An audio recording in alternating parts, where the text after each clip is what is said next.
let's do a little recap, if you will, of the episode last week. The first episode we played.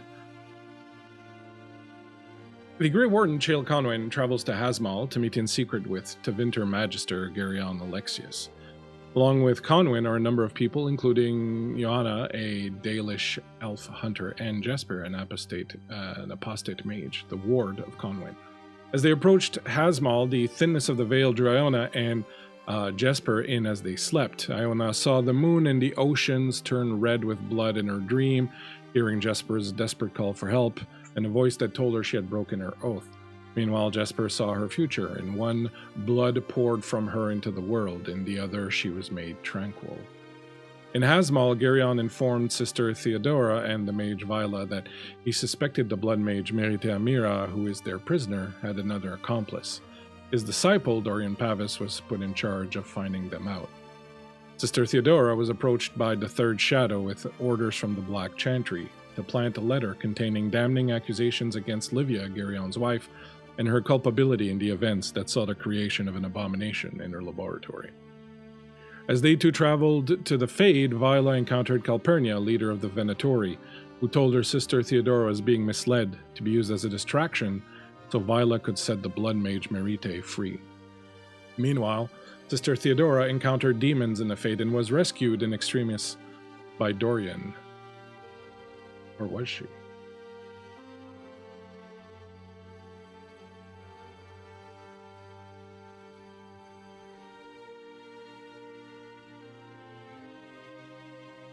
Many believe the Fade to be the world of our dreams, while the world of our waking hours is the real world. But what if we had it all wrong? What if the real world was the Fade, a place of boundless possibilities, of magic and total freedom? What if our world, so limiting and rife with strife, was our prison? A place where we are limited in what we can be or accomplish, a place where the rest of the world binds us in chains of expectations, circumstances, the will of others, robbing us of the true magic of being alive.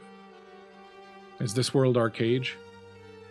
These peoples that we are, clans and nations divided and kept apart through fear and mistrust, our fetters?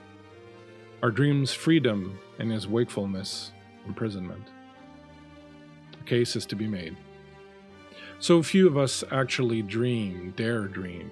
So few of us embrace the wild and wondrous beauty of what the world and life can be, accepting these obstacles and limitations imposed upon us by those who profit from this, the chain makers, the forgers of iron, the makers of rules.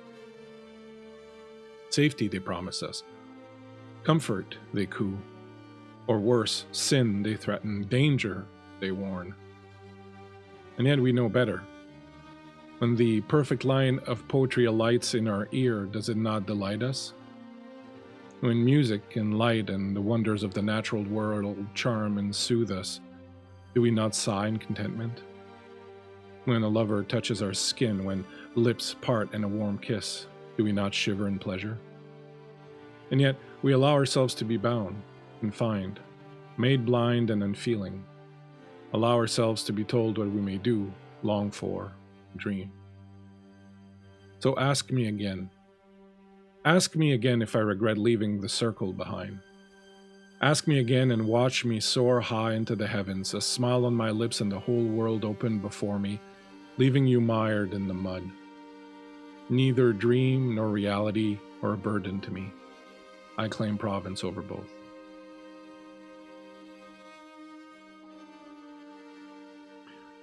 Paria. You followed a strange woman into the forest in your dream. Calpurnia, her name, she said. And she declared herself to be a member of the Venatori. You don't know too much about the Venatori. They are a secret group among the leadership of the Tevinter, and some would say separate from the leadership of the Tevinter, but oftentimes where the Tevinter leadership and the Venatori begin and end is difficult to ascertain. They are extremists. They are dedicated to the resurgence of the old Tevinter Empire. They are known to celebrate, worship, things that people in their right mind would not give time to. Calpurnia, in the dream, informed you that Sister Theodora, your companion, was being misled by the Venator, being told that she was receiving instructions from the Black Chantry, for which she serves, when really she was being set up to provide a bit of a distraction for you to do your work, the work of the Venatori. As you sit next to Calpurnia, and she looks at you, trying to gauge your reaction, what is, in fact, going through your mind? What is, in fact, your reaction to what you are being told? I think if Calpurnia is, as I assume, as good at reading faces and examining expressions, she'll be able to pick up on the thought process, almost like A, B, C of, okay, we're here. If I do this, this will happen. And as she's weaving the options in a very quick succession of one another, her face slightly shifts to confusion and then back to as stable as she is able to keep it in this moment, because she knows something is going on here, but it's definitely not real, but it feels real. So there's a chance that she should take this chance, so her face again is very stoic as she nods. This feels a little too easy, setting poor Theodora up like that. And for mind you, a very talented mage, what is it that the Venatori need with a Blood Mage? I mean, I have some thoughts, but do enlighten me. Do I detect a note of worry in your voice for Theodora?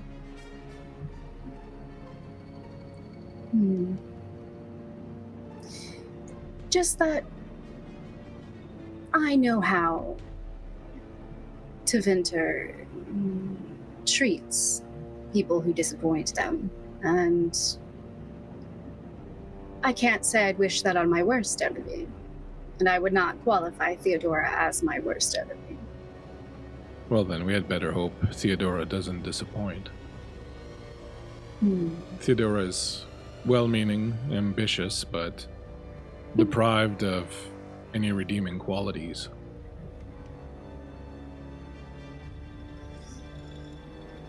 Mages are still worth testing as much as possible. Perhaps if Theodora succeeds in her mission and survives, there may be hope for her yet, but I'm not here to discuss Theodora. Theodora's fate is already sealed and her own to see to. I'm interested in knowing if Vila is as devoted to the Imperium as she should be. I am. Good. I'm glad to hear it. I knew you wouldn't disappoint me.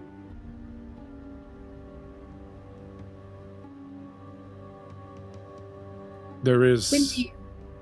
Yes. When do you want this to happen? I'm sorry.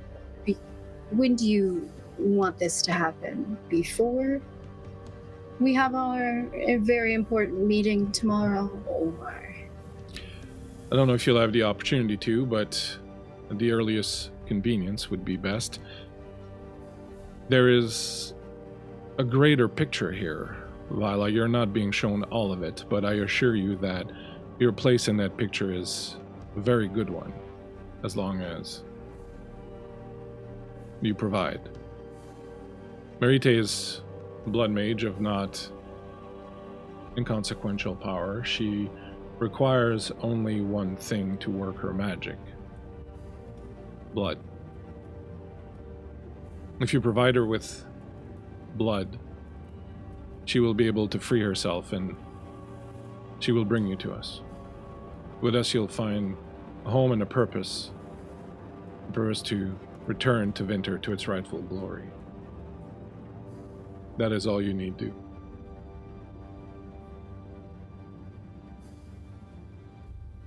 Also, you may need to unmute yourself.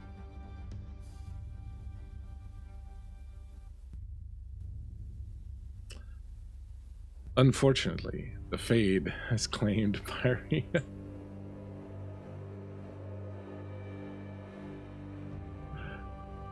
Once more tonight, and as Viola takes the proposal in front of her in consideration,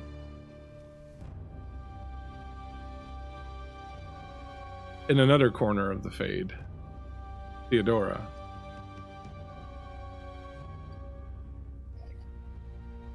You escaped the two demons in the shape of Merite and her sister, her twin sister, who had been cruel to you. With the help of Dorian, who managed to pull you away from them and into a room, the door locked now. Yet, as you try to make sense of what's going on, as you try to understand exactly what's happening, you get a sense that the Dorian that stands in front of you is not the Dorian that you know.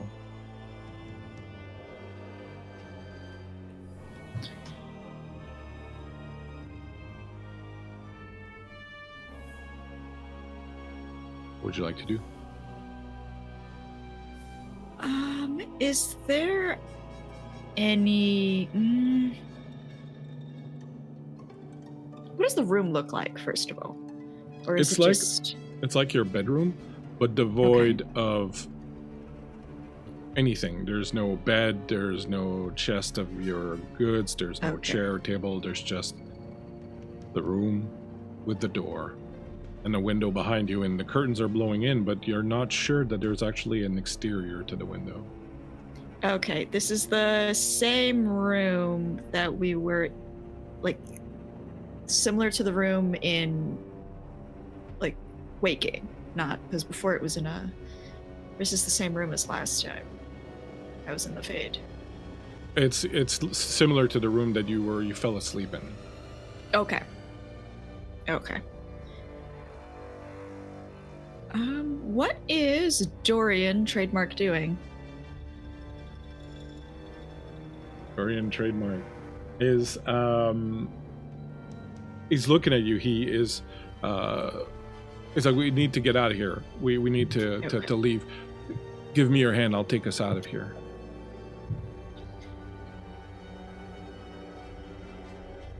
Okay, I am gonna like try and position my staff between me and Dorian, because I don't trust I don't trust like that, especially not here. And where are you going to take me? I'll take you back to the inn, back to Hasmal, where the rest of us are. There's a lot happening, Theodora. You are sleeping and everything is coming apart. We need you. You detect a certain lack of Dorian's usual insouciance, you know, his... He's a little serious.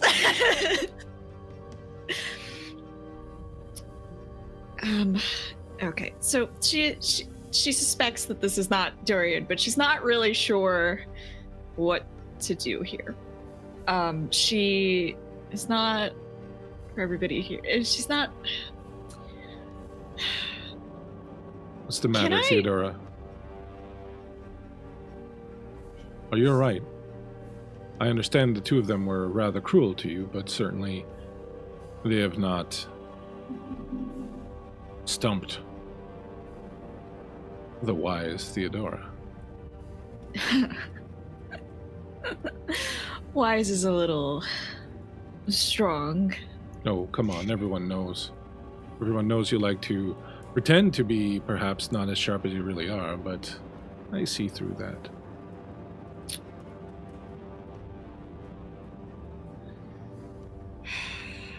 So Theodora does not know Dorian well at all. Like, to her, she is like that guy that works with Alexius and is in the building sometimes. She is not of she's not of interest to him, and he is not of interest to her. So this is coming on a little strong, so to speak. Can I try to inch toward the window, like try and feint it as I'm just circling him to keep him at a distance? Absolutely. And try and make my way toward the window. We don't have a lot of time to waste, Theodora. The others need you. It's the fade. It's time doesn't really... Well, I assure you, things are happening right now in the Waken world. Take my hand. Like what? Take my hand. Like what? Like what's happening? What do you need me for? Oh, come now. Certainly, you know your value. Does anyone else know it is the question. I know it. You know it. Take my hand. Can I try and jab at him? I'm gonna jab him. All right. I'm gonna jab him. Go for it. Paria, can you give me a test squawk, please? A squawk? Okay, I can squawk. All right. Can you hear me? Okay, perfect. Yeah. Roll 3 things. Oh my god, this is so bad. 3 plus... This is like plus magic, right? 6, 7, 8, 9, 10, 11, right? Yep. You reach out with your stick and take a poke at him, I guess, or a bit of a swing. And as it comes towards him, it hits as if there's perhaps a barrier around him, and it hits and deflects. And you almost lose your handle on the stick, but you don't. And he looks down. Why would you do that? I came here to help you. Theodora, I'm the only one who respects you. Okay. And you spurned me in this manner, this vile manner, and he's approaching you now, and as he's approaching you, he seems to grow a little taller, and the shadows are moving around him, and his face is changing a little bit. I'm very disappointed in you, Theodora. Kid. I'm very disappointed. He reaches out with his hand. He's going to try to touch you. I don't want that. No one wants I don't Dorian like that. touching him. It's just whatever this is. Let me open up all of my shit properly. That's what I should 17? do. A 17? I am not difficult to hit, so whatever, that is higher than any number that I have on my He on my reaches character out, sheet. and as he does, you see that his hand is, the skin is all kind of red and cracked, and he puts it over your mouth, and you feel him start entering you, like through your nose and your mouth and through the pores of your skin. Viola, you wake up, sit up in bed. The lingering scent of roses from Calpurnia is still in the air. And as you shake off the dream, look down, you see that your bed is covered in rose petals.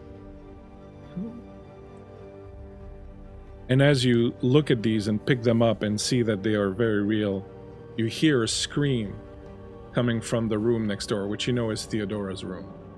Oh, great. It's starting. A handful of the rose petals as she's getting up off the bed will go into like her pocket. And she dashes towards Theodora's room. Grabbing her staff on her way out. You grab your staff, you come around, you get to her door, the door is locked. Can I bonk it? You can try. She's yeah, let's see, can I do you want to do that could be dangerous. Can I use a spell if you have a spell. Can I arcane lance it, I guess? Absolutely. You can target the lock and go to town on it. Fantastic. Okay. And then give me just a second. Remember also that you have dragon marks. Mm-hmm. Ooh, okay. I'll go ahead and add one of those as well to this. So it allows you to add a second dragon die, and then you pick the 3 highest dice. Wonderful. And then with my hypnotist staff, I also get a +1 bonus on attack tests. Excellent. With arcane lance, and it gives all targets a -2 penalty on willpower, which, I mean, it's a door, but still. Yeah.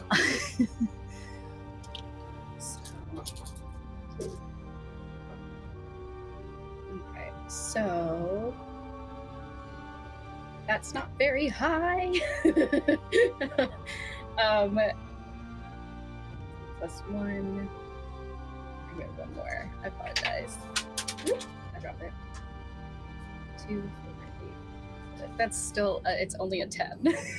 Oh, missed it by 1. It's really low. I got 3 ones. Missed it by 1. You rear back and summon arcane lance from your staff. It shoots out and hits it and cracks the wood, and the metal buckles a little bit around the lock. But you can see that it's still kind of hanging on. However, now the door is kind of warped a little bit, and you can see inside the room, and you see Theodora is on her bed. Her back is kind of arched up, and you see this strange shade-like creature that is kind of enveloping her. Oh, great. She's gonna shout for Theodora as she's there trying to get attention, just however she can. She's just yelling Theodora's name.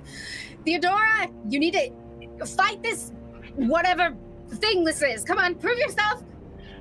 Theodora, meanwhile, inside the Fade, this thing is trying to possess you. You hear it say, "You'll make a slightly disappointing host, but beggars can't be choosers." As he reaches and attempts to possess you. Go ahead and give me a willpower roll. Remember that you do have I will use a dragon mark for this. This sounds bad. You know, in theory. I take the 2 highest, right? Yeah, well, so you take 11. The 3 highest of the die. Oh, that's actually pretty good then. 6, 10, 15, 16, 17. Excellent. You clamp down and you stop it. You hear in the distance your name being called out, and somehow the fact that there's kind of recognition in that voice, someone kind of encouraging you, gives you a little bit of strength, and you steal your mind.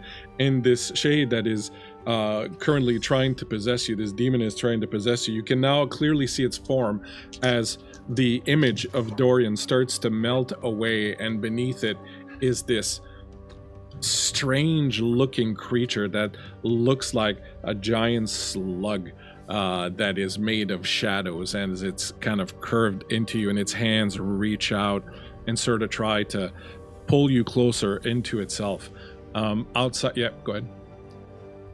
Did you No, have a I'm question? just holding my hand up. Parita. I'm just holding my hand up. You see, for a moment, you see Theodora kind of look towards you, and then her head is jerked back towards this shade thing that is currently trying to envelop her. What would you like to do? Amazing. We love it. It's like right on top of her. The door looks like it's barely holding on. Okay, can I just like kick it Yeah, and go for it. use the staff and just kind of like get through the door? Absolutely, go for it. Amazing. Make a brawling. A brawl. Oh, well, you're attacking with your staff, right? So make an attack roll with your staff. Okay, I feel like that would be marginally better at Yeah. least.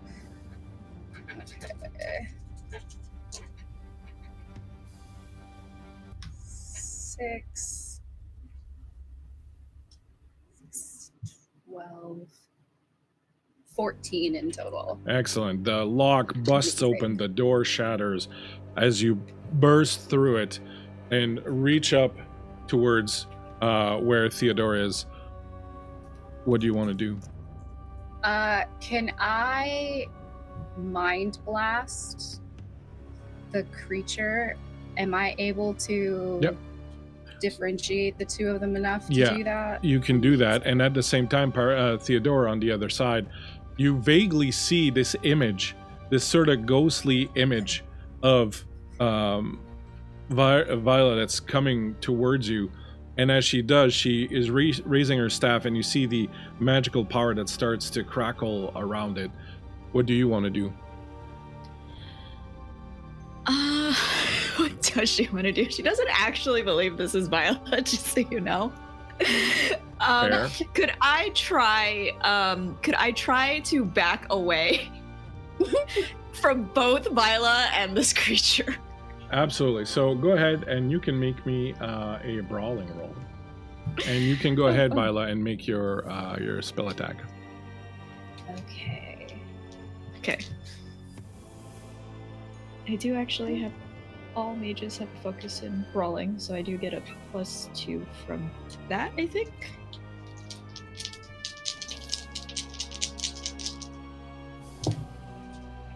Mm, 5, 6, 7, 8, 9, 10, 11. 11. You manage to just sort of push it enough that you're kind of pushing it back, trying to get away from it. You can't break its grasp, but you're kind of holding it at arm's length. And Viola, as you're approaching, you see Theodora sort of shove the creature up, and all of a sudden the shot's much clearer. So you can take a +2 bonus on your cast. Hey, that'll make it a 15. Can you roll your damage? Yes. Just a second. And that's a 2 mana cost, right? Yeah. 3 mana. 3. So, I think that's it. I apologize. Okay.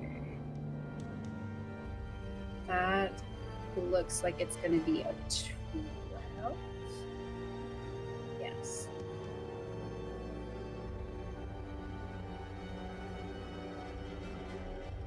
What was that damage-wise? 12, sorry. 12. I was just reading it to make sure I was doing it right. All right, I realized I didn't adjust your sound again, and it was really low, so I'm just... Oh, I'm so sorry. No, I'm it's so okay. sorry. It's my fault. No, I didn't And I adjust my moved camera. too. That didn't help. You reach out and you blast the creature. Theodora, you see the creature kind of get hit by some sort of spell cast by Theodora on the side, and it rears back, and for a moment, its hand slips away from you, and it sort of lets you go. Viola, you see Theodora kind of take a breath, and you can see that she's like almost kind of awake. Her eyes are still kind of rolled back in her head. What would you like to do, Viola? The creature has kind of reared back away from her. You get the feeling that waking up Theodora would be the important part. Yeah. I will grab her shoulder that is closest to me and like pull and try and like yoink her kind of off the bed in an attempt to pull her. Do you say anything? I'm calling her name again. Theodora, you need to wake up. Theodora, you're going to get consumed. Hello, wake up. And she's like pulling, not like in a like, hello, wake up. It's like she's yoinking. Theodora, what do? You hear her screaming this. You see her reaching for you. I am going to try to wake up. All right. I don't know about the fate that this is the thing I should be doing. Okay, so both of you go ahead and make a willpower rolls. Actually, make a willpower roll, and you, Pyria, make a communication roll. Which of these do I trust? I'm not as good with that. Oh! 12? Wait, let me make sure that I'm doing this right. 13 in total. Okay. I have a check mark next to willpower, and I don't know what that means. It means add 2. Yeah. Oh, sorry. Oh. So that would bring me up to 14. The room and the creature fade from your view, Theodora, as you take a breath, find yourself in your own room. There's the smell of charred wood and melted metal, as you can see the door has been broken through, and Pyria in her nightshirt and holding her staff. Viola in her nightshirt and holding her staff is standing next to you and grabbing your shoulder and shaking you. Can I try and hit her with a pillow? You totally can. I'm just gonna swing at her. I assume this is a brawling roll. Yeah. Okay. Oh, it's not great. 4, 5, 6, 7, 8, 9, 10. Pyria, Viola, you step back just as this pillow goes swinging by right in front of your face. Well, so much for helping. Would you like me to leave you here? Hello? Hello? Okay. I'll just like half-heartedly throw it at her. It's not a serious throwing it in. Look at you. I need a minute. Clearly. I need a minute. Are you well? Like, follow my finger with your eyes. Like, it is you as much as you can be, yes. Yeah. It's important to know what happened. What do you think happened?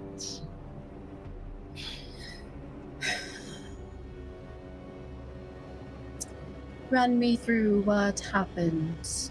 You got attacked. You almost died. I get it. This is all the information that's relevant, is it not? I suppose. I didn't know if you took something from somewhere that you weren't supposed to touch and triggered something. And why do you assume that's the problem? Personally, I was just making it much more interesting. Ugh. Am I wrong? It's way more interesting if that was what it was. You touched something on accident that was in the room and just... Ugh. Thanks, I guess. Do you feel safe in here? Would you like to go somewhere else, get a different room? I think you could stay in my room, but there's only one bed and you'd sleep on the floor. You're very generous. I know. I think I'll take a walk. At least. You don't have to come with. Yes, you're right.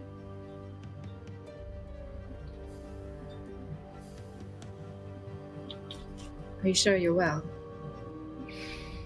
As well as anyone can be when attacked by creatures in the night, demons or whatever. What about you? Didn't wake you, did I? Other things sort of woke me. Like what? More interesting? Yes. Don't you wake up in the evening from time to time? I think the moon did it. It's quite lovely.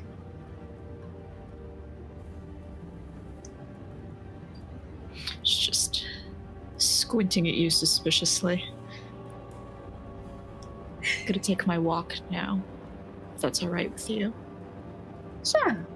And Viola will take a step to the side, and like her staff is in her one hand, and she'll put her other arm like behind her back and just like watch you and like gesture towards the door, like, go ahead.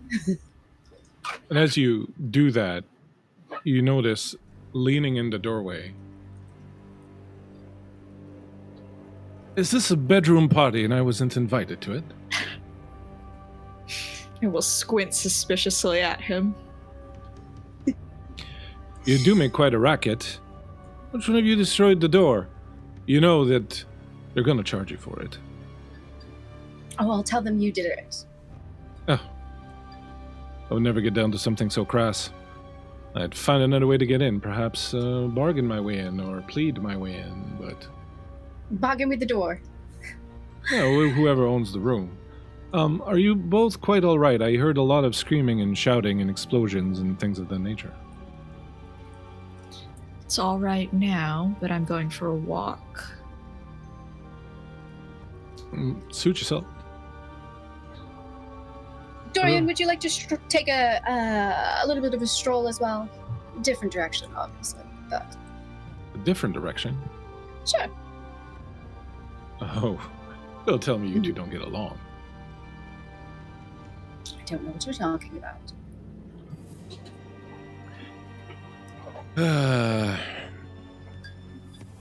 Oh, absolutely. Let's take a little stroll.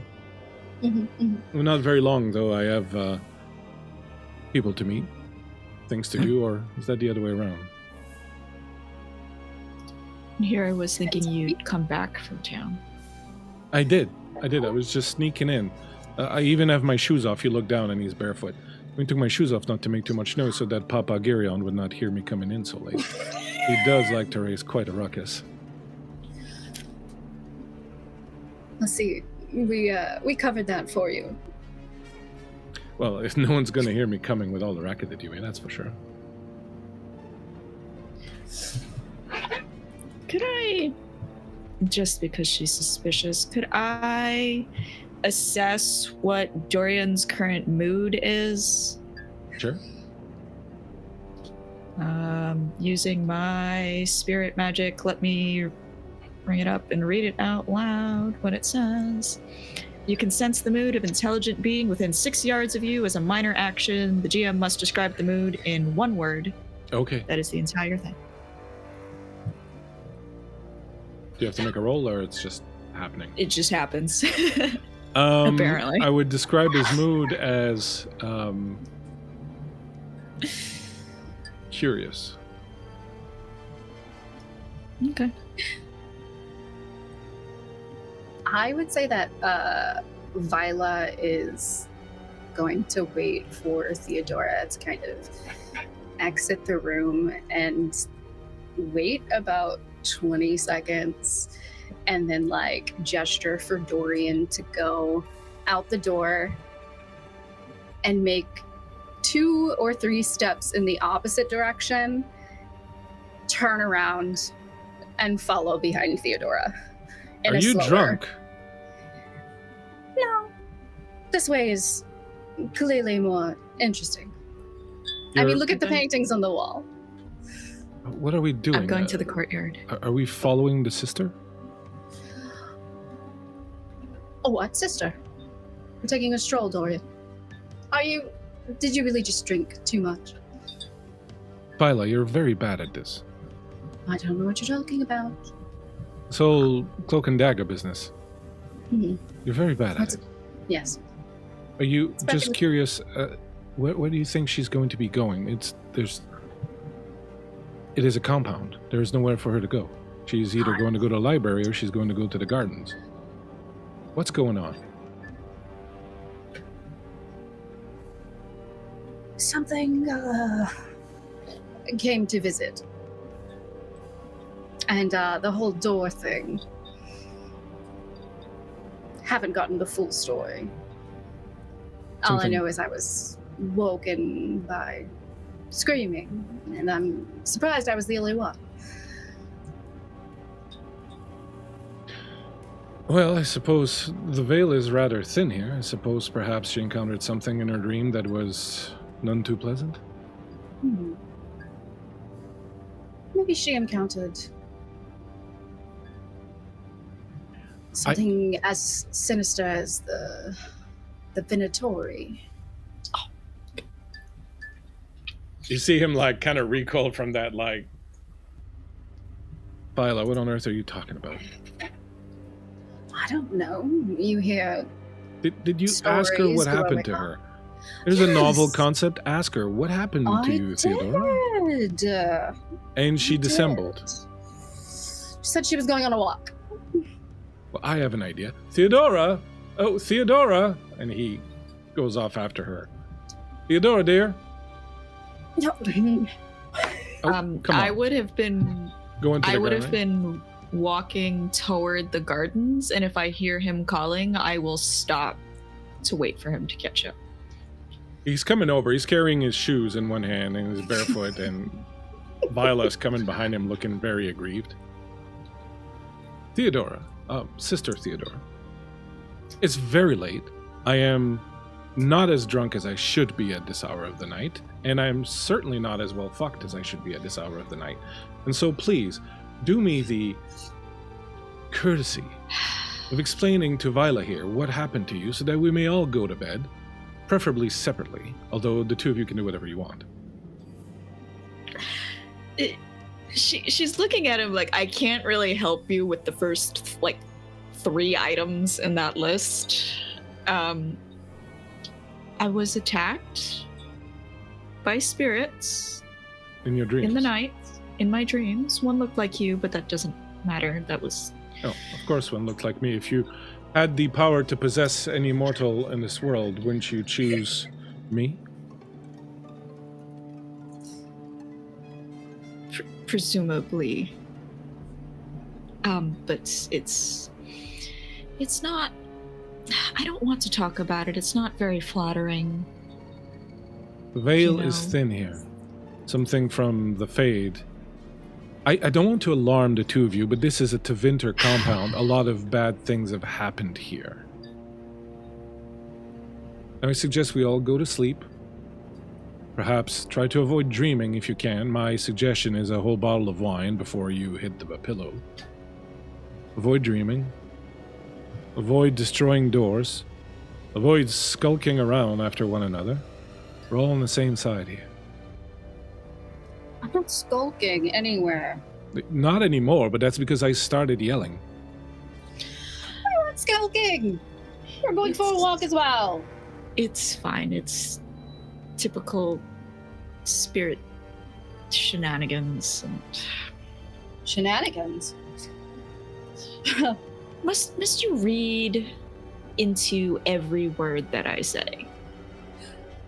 Dorian, I had to pry her away from this demon. And a good thing you did. Yes.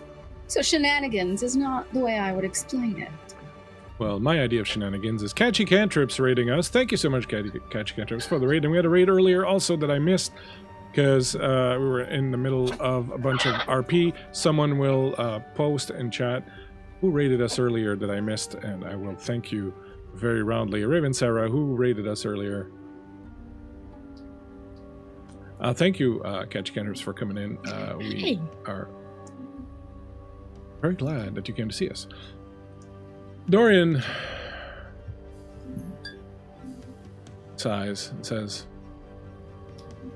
I'm going to bed. The two of you can stay up and bicker if you want. Be careful. The veil is thin. You got out of this scrap okay? You're good? You alright, Theodora? It's fine. It's fine. Viola, are you okay? I'm fine. Very well. I am going to bed. I suggest you do the same. Yes. I will after collecting myself in the garden or whatever. Maybe I'll pace the hall if it makes you all feel better. Nothing at this point would make me feel better than going to sleep. So I bid you adieu. And remember, the winter, bad things all over the place. Sleep well. And he patters off. Yes, Architects of Fate, thank you so much for the raid earlier. Hey! Thank you. And what will the two of you do now that you've been properly admonished by Dorian? Whatever you need to do in the garden, go ahead, and I'll be just around. Makes a face at Viola. And she turns around, she goes upstairs back to bed. To a dreamless sleep for the rest of the night. Tevinter. Viola will go to sleep as well. Dumbass door she has now. Tevinter, just getting along with one another. Amazing. The next morning, having had your own dreams, Jesper and Iona, and having had a touching moment after, you arrive into Hasmal.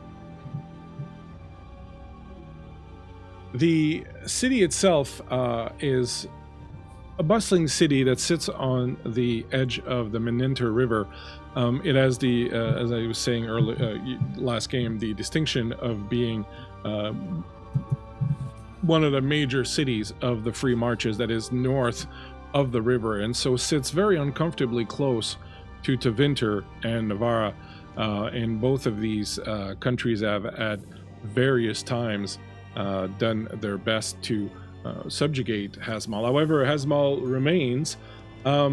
It does have a Circle of Magi tower. It does have a Barracks of Templar, but it also, as the nearest free city to the Tevinter Imperium, have a large contingent, or there's a bit of a, it's called the Canvas City, this neighborhood that has kind of sprung up on the northeastern edge of the city that is inhabited by people who have fled to Winter, mostly elven slaves and the like, who have over the years fled to Winter and come here to find safety. The spire itself sits on on one of the little rocky outcroppings at one end of the city, and at the other end is Sovereign Keep, where the rulers of Hasmal live. And down in the valley near the edge of the water is where most of the town is. As you arrive in the city, the Grey Warden contingent, you are first of all glad to see civilization. It's been a while. You've been on the road for several weeks now and have not had the opportunity to find yourselves in a city for quite some time now, and the thought perhaps of replenishing your supplies, taking a bath, sleeping in a bed, things of that nature are probably filling you with a little bit of hope as you approach. You wind your way through the city and arrive at a nondescript villa that sits kind of a little bit outside of the edge of town. As you approach it, you see that there are obviously guards. You were expecting perhaps to see Tevinter guards or something like that, but you do see a couple of guards, and they're dressed just in sort of mercenary clothing. There are no banners or any indication of this place belonging to Tevinter, and you expect that that makes sense. They would not want to be drawing attention to themselves. As you approach, Chael, the leader of your group, the Grey Warden, rides forward and talks to the guards for a few minutes, and then signals for the rest of you to approach as they start opening the gates, and you find yourselves riding into a fairly big courtyard that's contained within this kind of villa. You can see that there's a pathway that leads to a fairly lush garden over in one direction. Another pathway leads to stone steps that go up, and you can see that there's a second floor balcony, and there appears to be a few major rooms up there, perhaps some salons or a library or something of the sort. There are a few more guards down here, and mainly as you approach, you notice standing in the center of the courtyard, waiting for you, what appears to be a very regal-looking man. Again, not wearing any sort of indications of his rank or his allegiance. But as he approaches, Chael waves to him and says, "Magister Alexius, it's nice to see you again. It's been some time." Alexius looks at Chael, goes, "Likewise, my friend. I just wish it was under better circumstances. Unfortunately, it seems we only get to see each other when the circumstances are dire." "Well, it wouldn't be much fun otherwise, now would it?"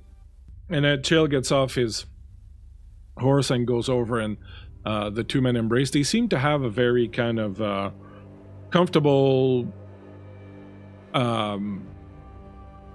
quiet kind of friendship. Not, you don't suspect that they're like best buds or anything like that, but they seem to have at least a pretty good rapport and some familiarity with each other, which is a little curious perhaps, but you've seen stranger things. As you are arriving, where would Viola and Theodora be, as it was announced that the delegation, the Grey Warden delegation, was arriving? Where would your characters be? And then we will come back to Jesper and Iona and sort of see how they feel about what they've seen. Oh, like a couple of feet behind the Magister. Like, she would not be missing this interaction at all. And she'll just be standing casually out of the way, but very alert to the newcomers and everything that's going on. And where would Theodora be? Is there a balcony somewhere where she could see this approach coming? She'd be out there. Absolutely.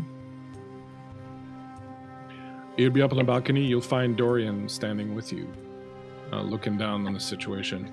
That is more than welcome. He'll say to you, "It's rather a queer meeting, isn't it?" I suppose. Who ever heard of a Grey Warden and a Tevinter Magister embracing? The world is turning. I told you, many horrors have happened in this place, and I'm figuring that many more will. As you arrive, Jesper and Iona, along with the rest of your companions, you do notice Gereon. You notice Viola standing next to him. You notice a couple of other people up on the balcony. What's going through your minds? What are you? Well, how are you taking this in? Iona is jaw set, very much looking at everyone warily. She's probably noticing very quickly that she is probably the only elf around. And she's heard of the horrors that Tevinter Magisters can unleash. So as soon as Chael recognizes the Magister, she is analyzing him. She knows just because Chael has a good relationship with this person, or at least a perceived good relationship with this person, doesn't mean that he won't turn on them in any second. And she is keeping an eye on Jesper, as well as making sure that they have a way out, if need be. You will see that Mireille is standing by Chael, and Braun has moved his horse to stand next to Jesper also, as he's keeping an eye on things. And how is Jesper taking all of this in? with a bit of awe on her face. I think, she's been taken a variety of places by Chael in her tenure as his ward, but this is very new. They've never really done something like this before, and she hasn't really spent this much time around this many people who haven't been in their close circle before. So she's very curious about everything, looking at everyone and taking them in with just a very kind of wonder on her face. But she is, too, taking Iona's behavior as a bit of a cue, especially when it comes to the guards that are posted about. She's always been very wary of soldiers, so she stays near her party, but that doesn't stop her from looking. And the discussion goes on for a little while between Chael and Gereon, and they've kind of come close now, and they're discussing things very quietly. Mireille is near them, also as is Viola. The two, Viola and Mireille, would overhear the fact that basically Gereon is just kind of recounting everything that's happened. He tells Chael about the incident in his wife's laboratory, how Olivia was conducting experiments with a number of disciples, that one of them was possessed and turned into an abomination, that the rest of the group was forced to kill this abomination in the laboratory, that Viola and Theodora were present at the time. He talks about how once this mage who had turned into an abomination was killed, they realized that she had a twin sister named Merite. When they went to find her, they discovered that she was a blood mage, and while she didn't turn into an abomination, she fought people. They eventually subdued her, and she started talking about the fact that her and her sister in the Fade had been contacted by someone that she called the Old One, and who had been trying to recruit them and saying that there was a new Blight coming, a new Archdaemon that was arising. And unfortunately, well, not unfortunately, but fortunately, there were no signs of Blight in Tevinter, which made the entire thing a little sort of suspicious. And Gereon lays out how he's hoping Chael will be able to perhaps get to the bottom of this. At some point, Chael says, "Can we see her?" And Gereon says, yes, she's being kept downstairs with the two Templars. And as he says that, Braun, you can tell right away, Braun next to you, Jesper, sort of like gives you a look. Jesper does her best not to visually tense up, but I think she does sort of glance his direction as well and just kind of shakes her head very slightly before looking back at Chael. While not ideal, it's not the first time that she's had to hide in plain sight, and they all know that, and she trusts Chael to not put her in danger, and she trusts her group. She's just going to have to play her part. They talk a little bit longer, and Gereon says, "Very well, we'll take you downstairs to have a look." Chael says, "Mireille here will accompany me, but give me a moment. I need to give instructions to the rest of my people." And Chael turns around and comes back, and when he comes towards you, you can see that he's got that serious look on his face, like this is serious business. And he comes over to where the lot of you are, and he looks at Braun and he says, "You need to take Jesper away from here for a little while. Get out of here, pretend you have some errand to run. Go, I will ascertain the situation and let you know if we're safe or if the Templars are going to be problematic." Can I ask a favor of you, Iona? Of course. He reaches into his belt and he pulls out a little pouch of coins and he hands it to you. On the northeast side of the city, you'll find an encampment. A lot of elves, city elves mostly, but I would need you to go there and bring me back a few ingredients that I need. See if you can find some royal elf fruit in an Amrita vein. What's that for? I believe we may need this with the Blood Mage, in case there is taint. As he's saying this, Gereon has kind of come by. He's like, "We're ready for you, Chael." And Chael's like, "Yes, just one moment. I'm going to send my companions out to get some herbs and other supplies I might need to deal with your prisoner." He's like, "Oh, excellent." And he looks up. He says, "Sister Theodora." Yes? Would you come down, please? I'll send Sister Theodora with you. She is knowledgeable in these things also and might be of some use. And as you come down, he's like, would you accompany these fine people? They'll be heading to the in town to try and find some supplies, herbs and such. I figured you might be able to lend them some assistance. Sure. Yes, I'm not doing anything else. Excellent. Viola, you'll be with us downstairs. Yes. And she's still just very, like, on it. Let's go. Chael, Mireille, Viola, and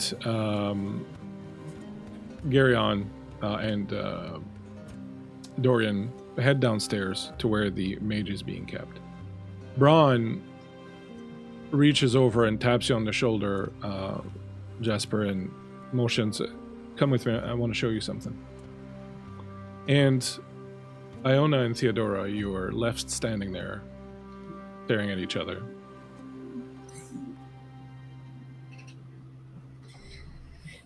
Hello. Hi.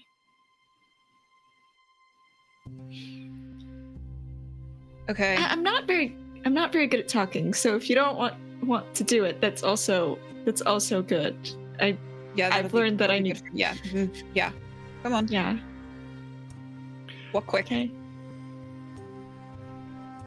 The two of you head down into the city. Jasper, you follow Braun. He takes you eastwards through the city, and after a while you arrive at the foot of a cliff, and he leaves the horse. There's a little inn there, and he leaves the horse, and he asks you to do the same. We should have guessed that they had Templars with them. Oh, sorry, he had an accent, didn't he? We should have guessed that they had Templars with them. Of course they would have carried, they're lugging around a bloody Blood Mage. We couldn't have known for sure. There's nothing we can do about it now. Oh, can stay the bloody hell away from them is what we can do. But we're supposed to be helping. No, we're helping by not getting into trouble with the Templars. Let's look at it this way. Come on, I want to show you something. And he takes your hand and he starts walking up a path that leads up the escarpment. I heard you last night. Did you have troubled sleep? I'm sorry, I didn't mean to wake everyone up. It was just, the Fade makes dreams strange. That's all. I'm alright. I promise. If you say so. There's a lot, I guess, that you've got on your mind. That there's a lot of worry that you carry.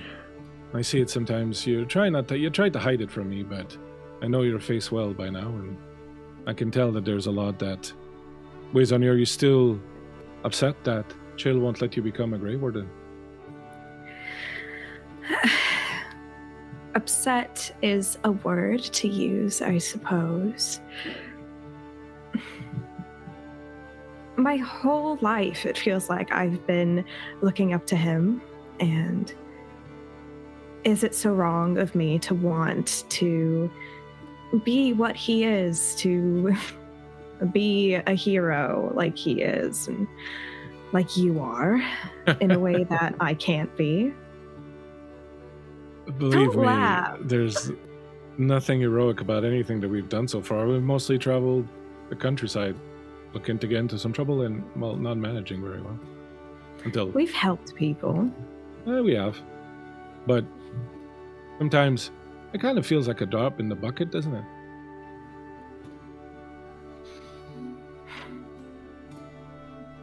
I suppose I was a drop in that bucket once, but it was enough. Point taken. Chael just worries. You know that there's I do. nothing romantic about being a Grey Warden. It's a death sentence is what it is. It may not happen tomorrow or even in a year or two or 7 or 10 or 15, but it's a death sentence.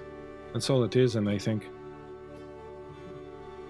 Chael would like to give this drop of water that you were every chance in the world to grow and become a river and an ocean and to encompass everything and to live and experience everything that you can and not be saddled with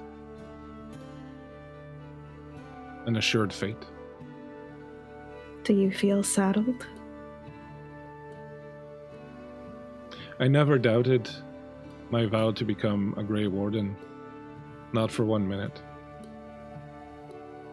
until I saw you. And now I regret all of it because I know that it means that invariably, at some point, probably soon, our paths will diverge. You don't know that. Nobody knows that. Look how old Chael is. Did you see how fucked up he is also? I mean, he can barely take a fucking piss without screaming in agony. That poor bastard. Right, but he is notoriously a lone wolf. I'd like to think that you have some advantages. I don't know, but hold on, we're almost there. And he takes you to this little building, and he just walks inside, and you see it's this kind of empty warehouse, and he goes over, and there's a ladder that goes up into the ceiling in some place, and he's like, don't worry, there's no darkspawn or anything up there. I can sense them, you know, I'll know if they're around us. Don't you worry. And he starts going around. She just laughs and shakes her head and climbs up after him. I want to show you something, and I want you to know that I show you this with all the love and care I have in my heart. That there is not a single ounce of this that is born of anything else but that. And he opens a trapdoor and climbs up onto the roof. I climb up after him. When you climb up onto the roof, you find yourself staring up at the Tower of the Circle of Magi. The alabaster tower is capped in blue and gold, and it stands mute. A sun-drenched monolith that appears mundane and mostly unremarkable, except for what you know is inside. Tall and imposing, it's a symbol of wisdom, of restrained power, and in some way safety. It reaches upward stoically, its stone walls weathered by time yet resilient. The tower itself is an amalgamation of spires and balconies with windows lined by intricate patterns of iron and glass that glow faintly with magical energy. It rises from the heart of a vast courtyard, enclosed by an ancient high stone wall designed not only to protect, but to separate the mages from the outside world. The wall that surrounds the tower is tall and formidable, but it's bereft of crenellated battlements, for none inside would ever man these walls. Within this high barrier, the courtyard is a place of study and training, where apprentices get to practice their craft in safety and advanced magicians refine their spells. The grounds are a blend of quiet, contemplative gardens and open spaces for training. But to the side, within view of the tower, you see the squat and square barracks of the Order of Templars. Their presence feels like both protection and a reminder of the uneasy truce between the Magi and the rest of the world. The barracks are sturdy, utilitarian, with thick stone walls and banners bearing the Order's emblem, the flaming sword, that contrasts with the ethereal elegance of the tower, but it serves its purpose to keep order and maintain a balance of power. As you gaze upon these structures, conflicting feelings arise inside of you. There is safety here, acceptance, knowledge, but it is a cage, gilded but no less restrictive. And as you gaze at the Templar's barracks, you feel deeply in your gut just how restrictive. You feel Bronze hands squeeze yours. I think you should think about it, Jess. Seriously. For your own sake. Oh, so now we're telling each other what we should do for our own sakes. I don't want that. You would resign me to a life behind walls and with people who I don't know. Trapped forever. Don't misunderstand me.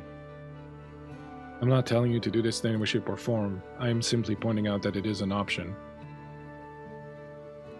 That there is something of value there. I'm simply saying don't discard it out of hand.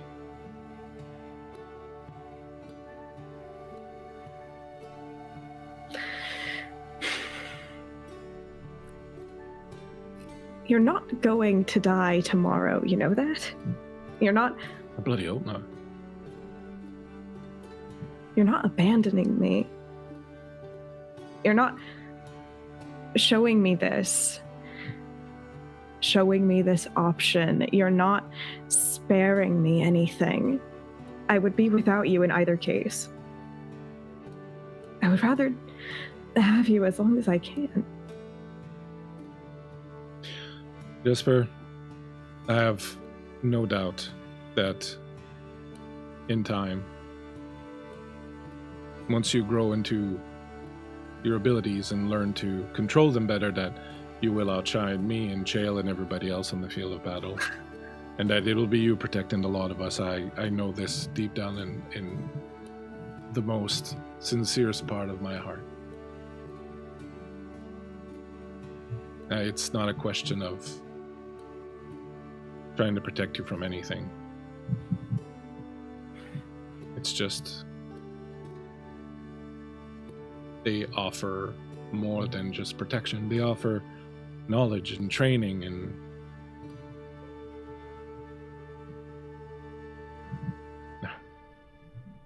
She's going to step forward and she's going to lift her free hand to cup his face to make him look at her.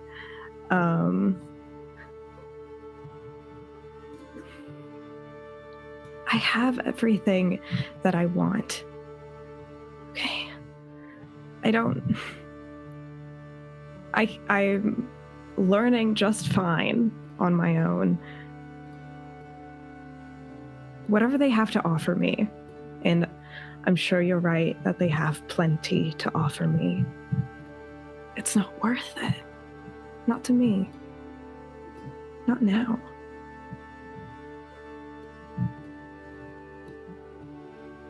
Okay. Okay. Okay. Yeah, of course, okay. You get to decide what you do. I was just merely pointing out that they're right there. Yeah, right there. It was a bit of a climb. I'm not gonna lie, I'm a bit knackered. Oh, yeah, just a bit. You want to sit down, old man? Like barely 3 years older than you. Clearly 3 years is enough. 3 years of hard living, though. Yeah, you have to remember, I knew Chael back when he could still fight, and we got into some scrapes, you know? Oh, of course, of course. How could I ever forget if you are both reminding me every 5 minutes? Well, that's what Grey Wardens do. We remind the people of our worth and importance, and the reason why we're here, and the dangers that lurk just beyond... I don't care about this anymore. If we sit down, do you mind if we sit down with our backs to this thing and just look out into the harbor instead? I would much prefer it, actually. Is it okay if I hold your hand while we do? Of course, as if you haven't been holding my hand this whole time. Oh, I guess I have. Well, you know what they say. The veil is thin here. Never know if you're dreaming or not. Sweet talker. The two of you sit down and watch the rather beautiful and calm waters of the river as it flows by the city, carrying everything that it has amassed along the way down and further out into the sea, reminding you perhaps of the fact that the journey is still quite long ahead.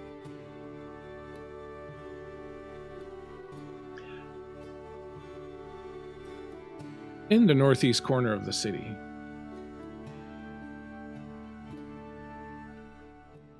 Theodora and Iona have arrived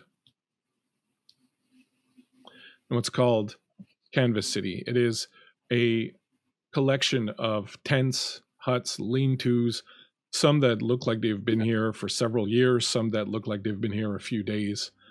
Mostly you see city elves. There are a few humans scattered throughout. They live in what you would no doubt consider difficult situations. None of them seem to have a lot, but there is an undeniable sense of happiness that permeates the place. For you, Iona, perhaps you understand the notion of freedom, of having escaped a bad place, a dire situation.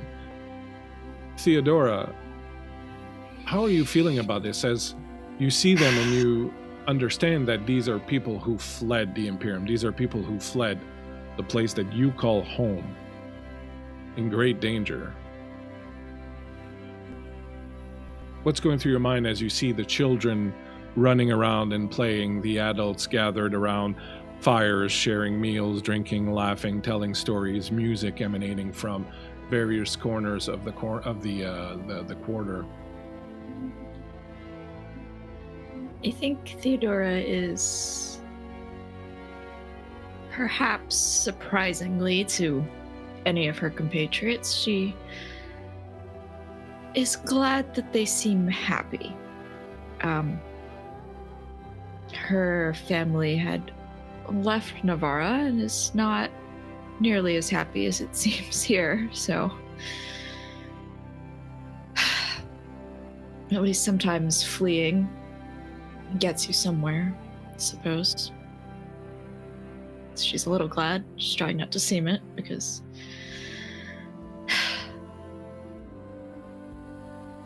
New Iona. I don't have. Oh, sorry, go ahead. Please continue. No, no. There was a longer pause there, so I was like, okay. Did you wish to continue? No, Okay. I was saying I don't have an end to that sentence. Okay. You are absorbed in this thought, Iona. You notice this in her, but how is Iona feeling seeing all these city elves who you of course are Dalish and have chosen to not live among the humans and to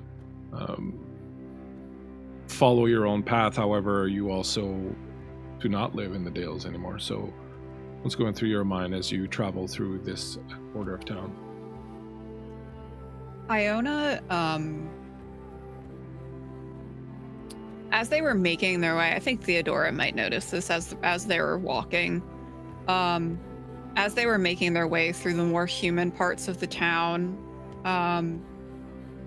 Iona was definitely kind of kept her head down a little bit more. But as they enter into Canvas City, she sort of tucks her chin up, looking a bit more proud.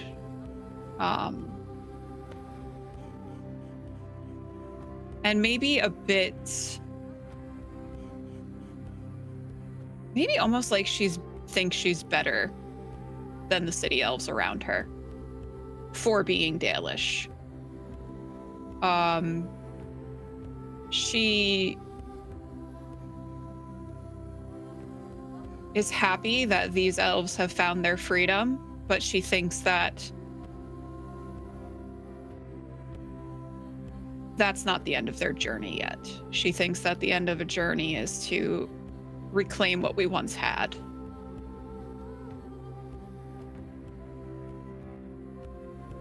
In return, you find that they seem to look at you with a bit of a mixture of awe and wonder, almost like they're seeing some sort of mythical creature, something they've only heard about in stories, or something that seems too wild and beautiful perhaps to really exist. I assume, Theodora, that you're not wearing any outward signs of your belonging to Tevinter, but do you wear signs of you belonging to Andraste? I'm going to say no, because she was instructed to keep as low a profile as possible, so she is also not appearing that way. Excellent. As you make your way through the town, you ask a few questions, Iona, and you are directed to the village herbalist, an elf named Gereon. And as you approach his cabin, we find ourselves at a great moment to take a break, I think. So we're going to go ahead and do that. When we come back, we'll jump right back in to you meeting Gereon and seeing what that is all about.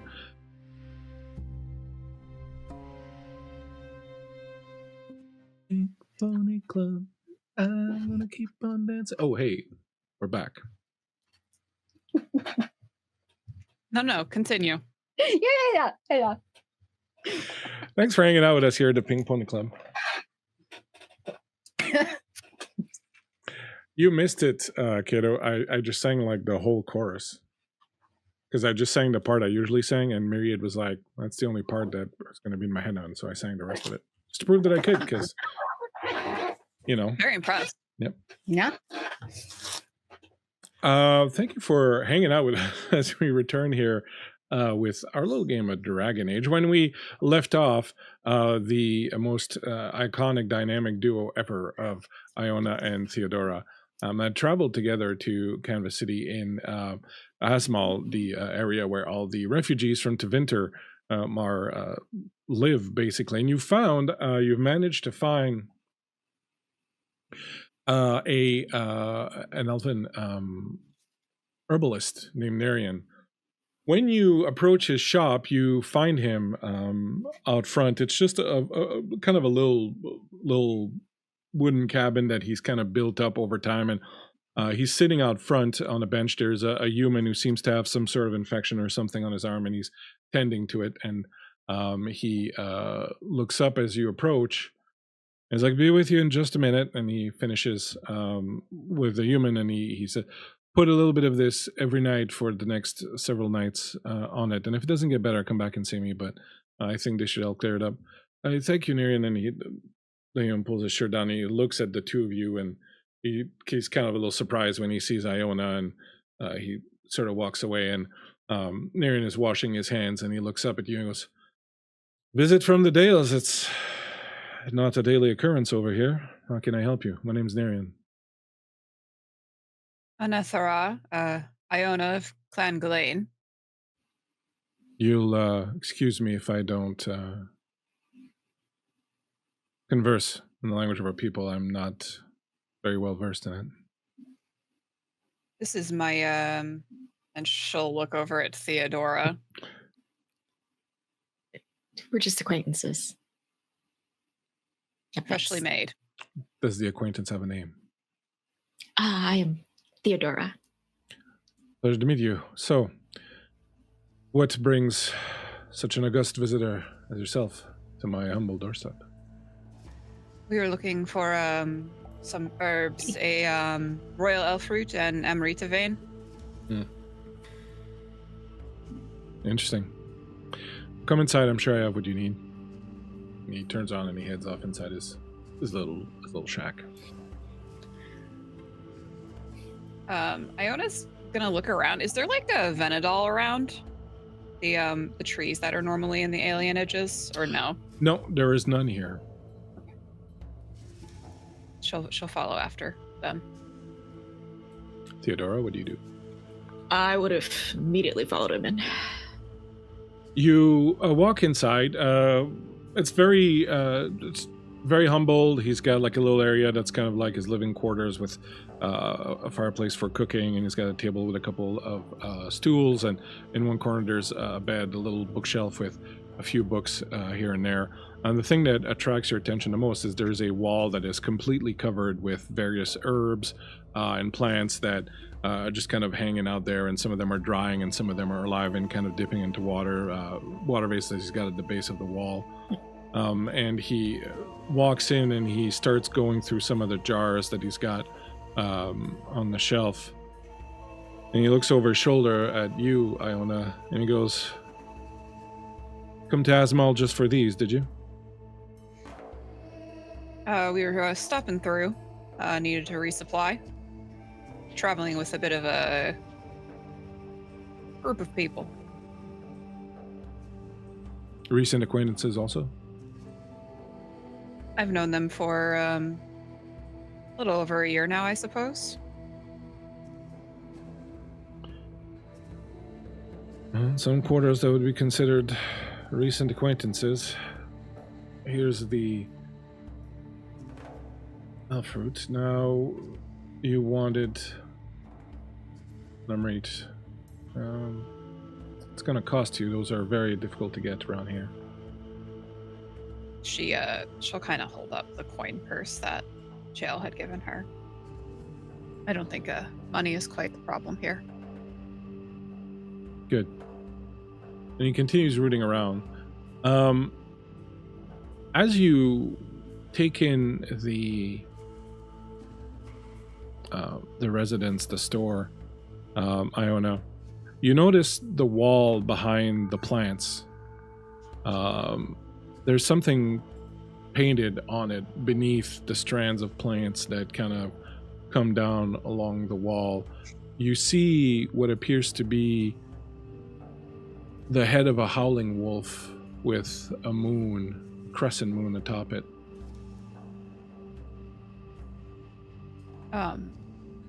Iona's gonna sort of lean closer and take a little bit of a better look at it. Maybe like pushing aside some things. You can tell that it's not super old. It's, a little weathered, but not exceedingly. And it definitely was made by someone with limited means. It's not like a super, work of art or anything. But it is still somewhat very powerful in its depiction. The wolf's head howling is very well rendered, and there's a certain majesty and reverence in how it's been rendered. And the moon that shines down on top of him near its opened maw is also depicted with a lot of elegance and respect. And you feel something emanated from this. It's done in a very old style, a style that you haven't really seen outside of areas in the Dale or in older places. It's definitely not something that someone would have necessarily learned how to do in a city or an alienage. So it's definitely elvish. Yes. Sort of fresco-ish. Absolutely. I think Iona's going to glance over her shoulder and a painting of Fenharel. Is that what that is? Normally, any sort of depictions of a wolf indicate Fenharel, the Dread Wolf. I've Don't heard see that a whole name. lot of motifs to him, though. It's often a bad omen. Well, I've heard the name, but As I said, I'm not very well versed in oral customs. I lived in Tevinter all my life. Well, until recently. I'm not quite conversant in our mores and traditions. Unfortunately, I'm sure that this makes me somewhat less in your eyes, but we do what we can. She sort of tilts her head at that. Sort of the confrontation that she actually views them as less than her, something that she hasn't voiced out loud. I suppose the willingness to learn is more important than anything, isn't it? Learning knowledge, is that why you travel with one from Tevinter, then? Iona cuts Theodora a very hard look. Theodora this whole time has been, the thing you do in a bookstore when there's like an argument happening one aisle down and you're just kind of standing in the aisle pretending that you're not here, but you can't exit the aisle because then they'll see you. That was a very specific example there. I've been stuck in this situation a lot. She's kind of doing that, just like studiously looking at some herbs somewhere else in the store, pretending that she's not here. She's been doing this whole time. Once the vibes started getting tense, that's what she's. Like I said, new acquaintances. New acquaintances sometimes have a habit of turning into old acquaintances, and before you know it, friendship blossoms, bonds, strong ties. Iona looks back over at Theodora. Studiously trying to avoid looking at you. And looks back at Narian. I don't think that's going to be the outcome of this situation, I'm afraid.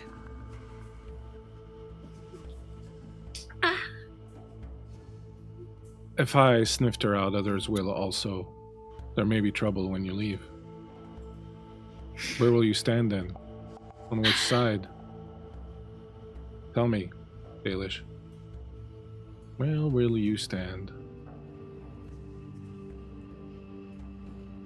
Iona, cocks her head at him and narrows her eyes.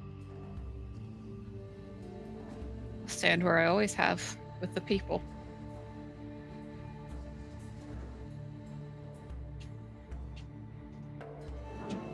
He busies himself wrapping the herbs that you asked for. 2 shadowed orbs among stars. An eclipse as Fenharel stirs. I've seen it. The dread wolf may soon return.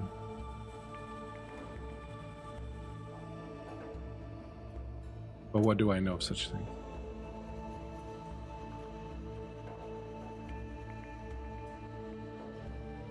I think Iona will pay for the herbs. He overcharges you. Of course this motherfucker does. And she will nod to Theodora to leave. And as she goes to walk out, she'll look over her shoulder and say, Fenharel Magalana, as she walks out. He gives you a corner smile, doesn't respond. You walk out, closing the door behind you, find your horses.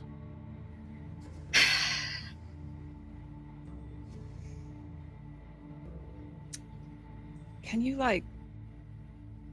muss up yourself or something? I can try. Slouch a little? I'm very sorry. What do you do? If people start attacking you, I'm leaving you. You would not be the first person. Oh, I think Iona felt bad about that. She's like trying to. She's like fussing with her shawl, like and leans down and like picks up some dirt and just smears it on your face and like your clothes and stuff.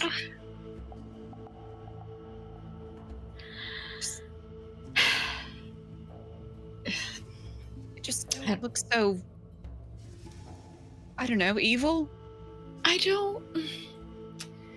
Let's just let's go. Let's go.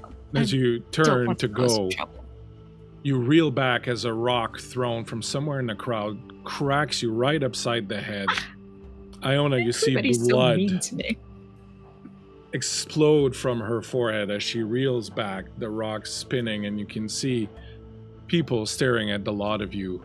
There's a quiet that has settled down now on the crowd as everyone looks in your direction. Even the children are being uncharacteristically quiet as they stand huddled behind their parents' legs, hiding behind support beams or barrels.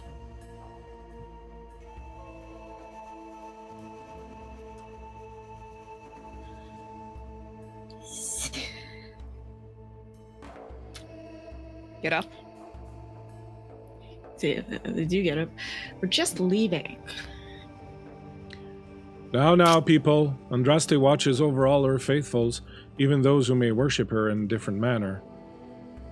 And the crowd parts, and you see this human woman appear, accompanied by a Templar. She is very clearly from Andraste's chantry, the regular one. As she approaches and everyone sort of moves aside and lets her through, she comes over to you.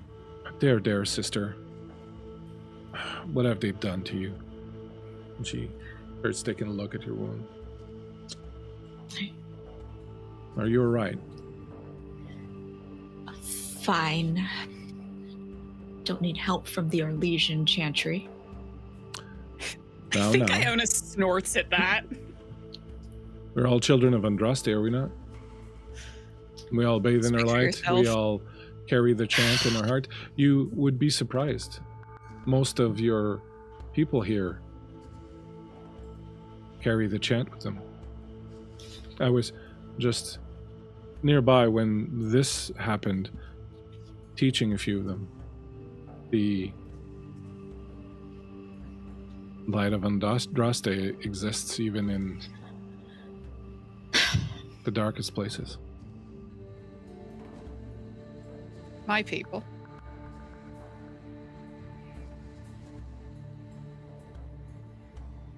You think these flat ears are my people?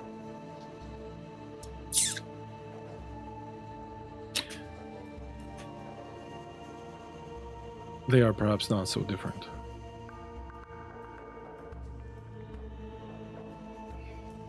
Have you taken the time to speak to them, to hear what they've gone through, learn what they experienced and what they had to do to survive?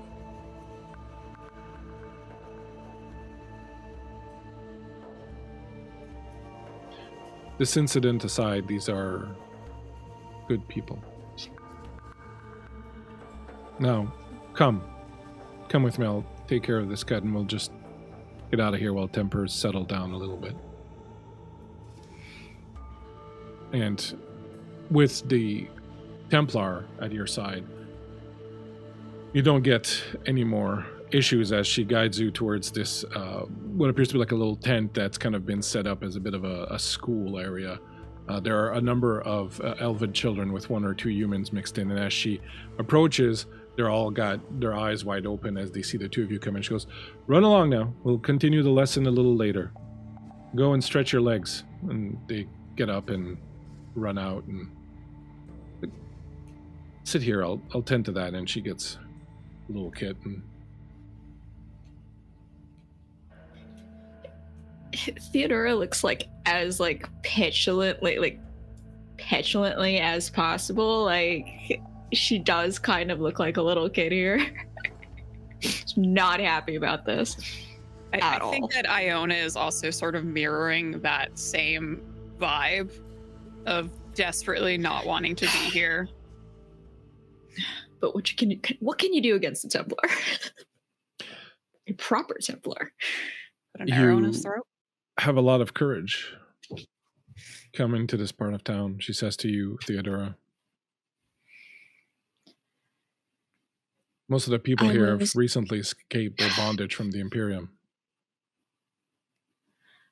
I was instructed to accompany my acquaintance, so I do as I must.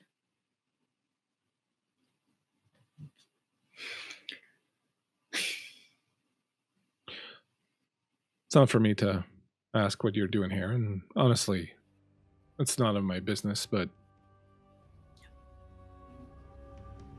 you might want to be more careful in the future. There is a lot of resentment here for those from Tevinter, and although I'm sure that not everyone in Tevinter is as horrible as these people describe them, it is sometimes difficult in situations like these to really triage the bad from the less bad.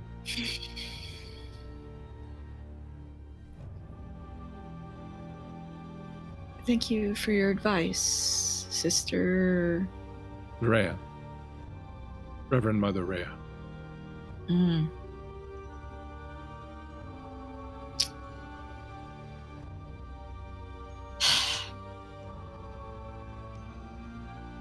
Are we done here?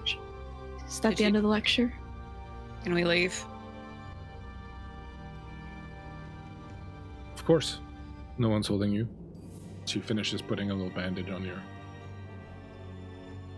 I simply wanted you to know that in the eyes of Andraste, any who choose to carry the light with them are seen as the same and no different.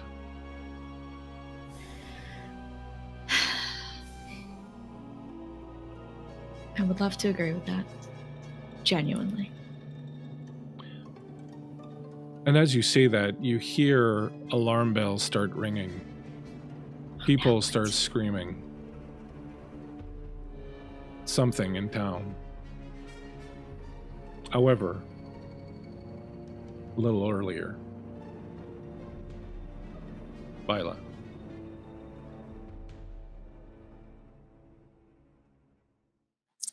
Yeah? You go down into the cellar of the Tevinter estate. Downstairs is a veritable dungeon, a jail. In one of the cages is the Blood Mage, Merite, restrained with lyrium shackles and all good precautions taken. Along with her are the two Templars who traveled with you from Tevinter, Cilia and Atticus. The Grey Warden, his Orlesian Chevalier, may come down with you, and Dorian and Gereon. You watch as the Grey Warden begins to interrogate Merite. His approach is different, a lot more humane than what you saw in Tevinter. To be perfectly honest, you really don't think that any stone was left unturned. What was done to her in Tevinter during the course of the interrogation there was very brutal, very exacting. As the warden continues his interrogation of her, asking her pointed questions about her story, and she repeats it, how her and her sister took to traveling into the Fade on their own, how they met someone there calling himself the Old One, how he spoke of a group called the Venatori, how the Venatori were dedicated to seeing the beauty and strength and righteousness of Tevinter reinstated, how he was working towards that. Thank you, Rolling Nomads, for the raid. We really appreciate you. Thank you very much for coming in to our little Dungeons and Dragons. The hell am I saying? Dragon Age game. There is a dungeon currently. There is a dungeon currently. Yeah. There isn't a dragon yet. The thing that, as she recounts this story, the thing that unnerves you, Viola, is that she's constantly staring at you.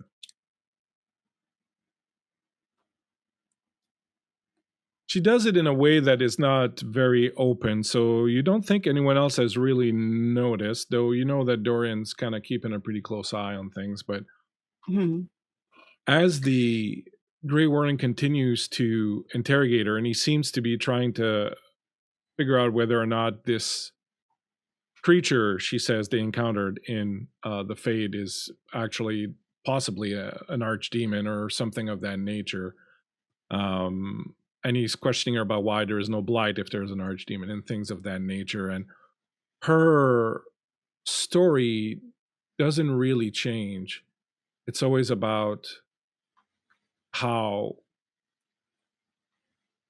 they were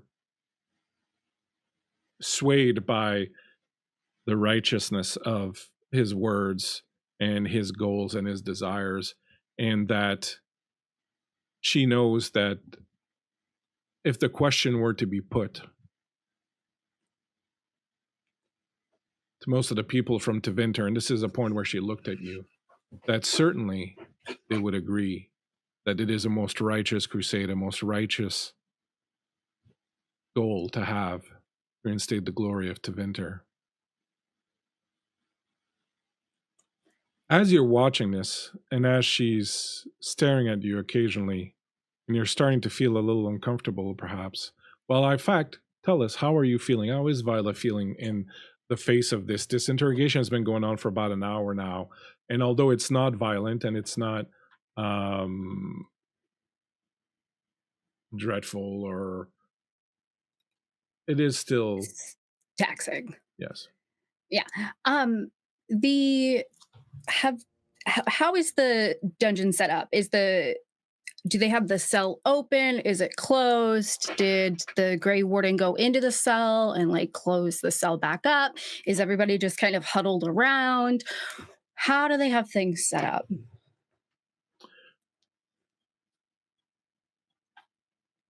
It is a one big room, Okay. sort of square, made of stone. The cage is anchored into the wall at one end. When he came in,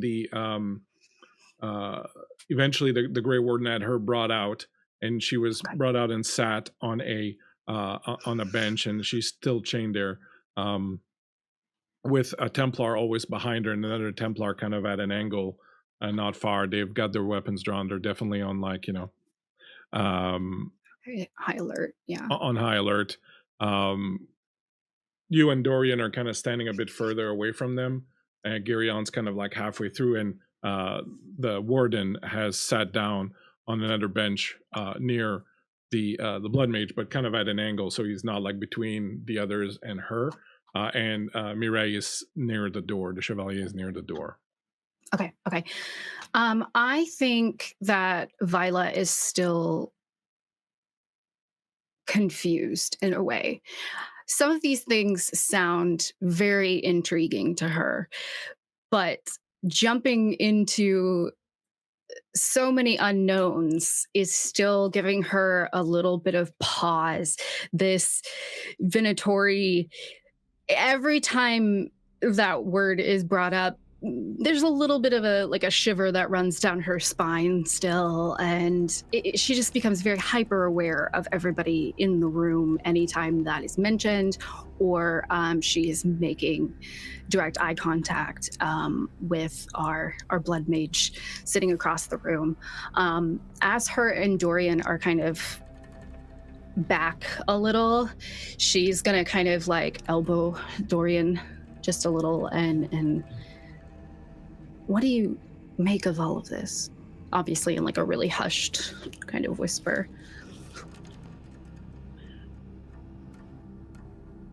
Frankly, I think this is mostly a waste of time. We should have just killed her and ended her back in Tevinter and not had to travel this far for what is surely going to be the same result. What if it's more, though? As you're talking to him, you're starting to feel a little off. Almost kind of like you've got a cold, maybe. You feel that you're starting to sweat. Your throat's getting a little sore, and you're feeling like you're gonna cough, like your lungs are burning a little bit. You realize that you probably have a bit of a fever. You're not feeling very well. Did something happen in here? Did something change? Are you feeling that? Are you feeling a little, I don't know, stuffy? I'm a little bit bored, but beyond that, no. Are you okay? You're looking a little peaked there.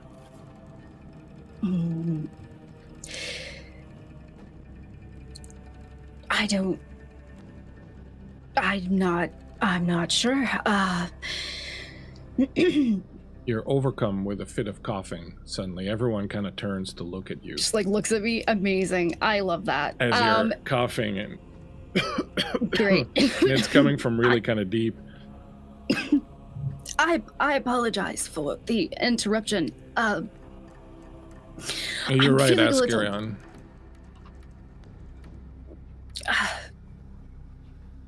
I'm feeling a little unwell. Are we almost finished here? Well, it depends on the Grey Master. Warden.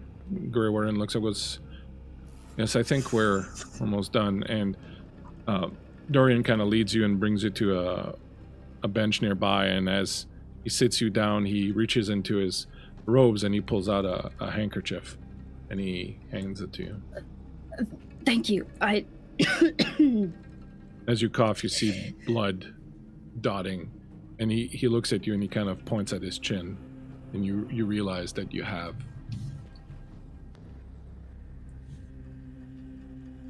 Is this... I don't know. I don't think anyone's doing anything. I'm not sensing anything. Are you all right? You just caught something. Something. Truly. And as you're looking... Sorry, go ahead. Has Marete, has she shifted at all? Yeah, as they've got she's her staring at you on the bench. very intently now. And as the Grey Warden tries to get her attention back, she says, "Our blood runs everywhere. The blood of Tevinter runs through the veins of all of those who still believe in our glory. The Old One speaks to us, sings to our blood. He calls to it. He calls us to worship him. He calls us to support his cause, his most righteous cause. Tevinter, the glory of the Empire shall return. It's in the blood. It's always in the blood." And you can see that she's like kind of breathing hard, and she's kind of and the Templars are moving, and Gereon lifts a hand up and he looks at the Grey Warden, and the Grey Warden's looking at her a little bit kind of strange. And he's like, "I think we should probably put her back in the cage." And she's like, "The cage cannot hold us. The cage cannot hold the blood." You start coughing again. More? Viola. You start coughing and you feel yourself shaking and trembling as if you're stuck with like a tremendous fever, and your blood keeps pouring out of your mouth and just dotting this. She's gonna like, if she feels it, she's gonna spit it on the ground. I don't know what's going, and literally if it keeps like, you know, if she keeps bleeding, she's going to continue to like spit it out on the ground. You spit it and look at the amount of it that's in the kerchief you're hanging, and then it's as if all sound has stopped. It's almost as if everyone has frozen in place. And it's just her and you, and she's looking straight at you. And she says, "Serve or kneel." What do you do? Oh, it's just her and I. In that moment, she's feeling so awful, so horrible. She is going to try and cast a mind blast at her. Yeah, because this is not part of any sort of deal. This isn't it. She did not sign up for this. As you reach inside of you and reach for the magic that's inside of you, you suddenly realize how much more potent your spell would be if you called on the power of the blood that's in your hand right now.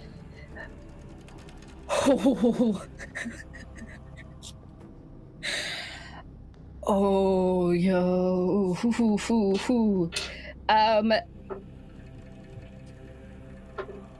Okay. I think in this moment,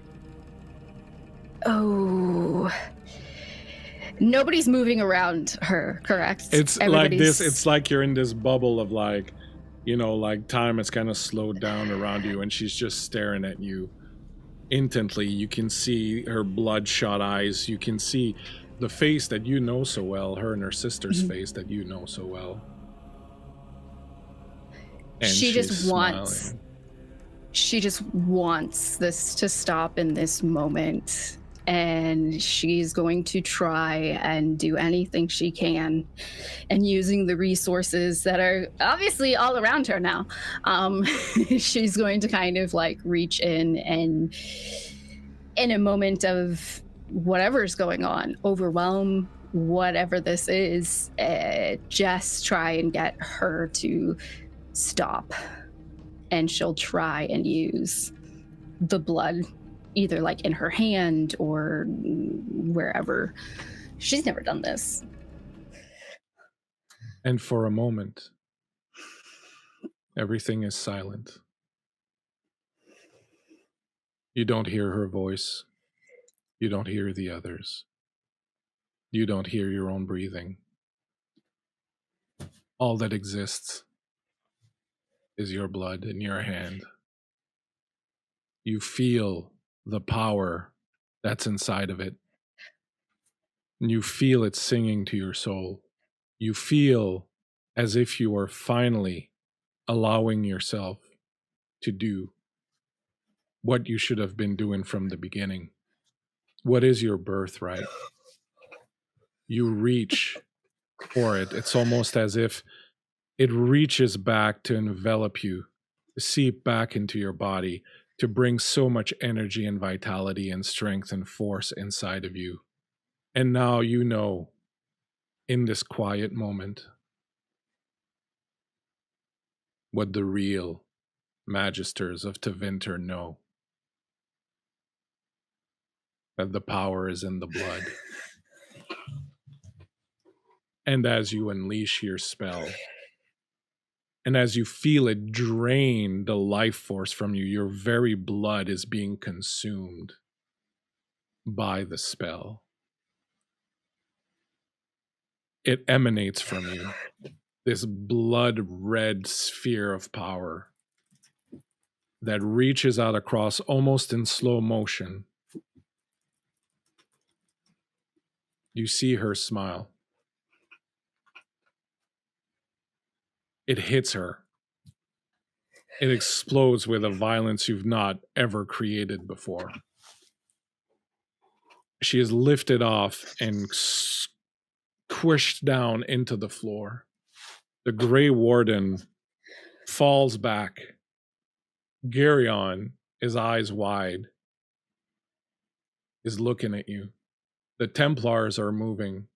The Chevalier is drawing her sword, moving towards the center of the room. And all you hear is Dorian, who says, "What did you just do?" And then everything seems to happen all at once. People start to move. You hear screaming, you hear sounds, you smell the blood, you feel your own power coursing through you. Everyone's moving at the same time. Everyone's trying to do something. The Templars are going for Marite. Dorian is reaching out for you. Gereon seems amazed by what he's just seen. The Grey Warden is being pulled back by his Chevalier as he's trying to get up. His leg is obviously bad and he's having trouble kind of standing up. And then you hear it coming from deep, deep below the ground. A screeching, a horrible, horrible, dark screeching. Stones begin to crack around you on the floor. Hands, gnawed claws covered in dark chainmail start to erupt from the floor. The Grey Warden yells, "Darkspawn!" This is fine. Meanwhile, on the rooftop near the Circle of Magi.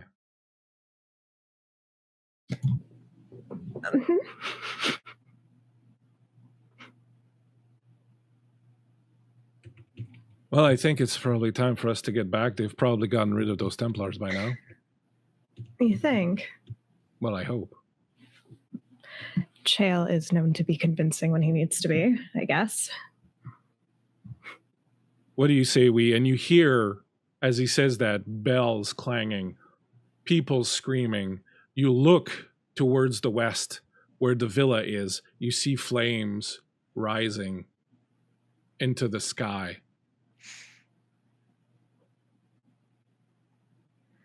What the fuck, he says, and he grabs your hand and he starts running. What do you do? We go. Braun, Jesper, Iona, Theodora. The four of you converge on the villa. As you arrive, you notice everywhere in the street, Darkspawn, Herlocks, fighting, soldiers from the town, soldiers from the Tevinter Villa. You see the villa itself, part of it has cratered down. There's fire everywhere. There's this stench of blood. You look across the courtyard. You see Dorian pulling Viola behind him, casting spells, using his staff to fire off arcane lances. Viola seeming kind of dazed and confused as he pulls her. One of the Templars is behind them, fighting. Gereon is coming with them, casting spells, destroying Herlocks left, right, and center. The Herlocks keep coming out behind them from this hole in the ground, this massive hole that has now appeared where the beautiful courtyard of the Tevinter Villa used to be. Herlocks are pouring out of there like this vile darkness. Viola, you're coughing still. You're having difficulty standing up. The spell that you cast took almost all you had left from you. Dorian is carrying and trying to bring you forward. As you approach the four of you, you notice that there's a way for you to kind of slip in around the side of where the Herlocks are fighting with the soldiers and perhaps rejoin the group. What would you like to do? Perhaps too quickly. Jesper lets go of Braun's hand and runs into the villa because she doesn't see Chael. Where is he? She's gonna go find him. So she's gone. She's going in. That's Iona? what's happening. I think that Iona was going to try and get Jesper to safety, and seeing Jesper run into imminent danger, she's gonna go, "Oh fuck!" and she's gonna bolt after Jesper. So Theodora is not much of a fighter, so she's gonna stick to Iona. So seeing Iona bolt, and she doesn't want to be left by herself, she is going to follow Iona.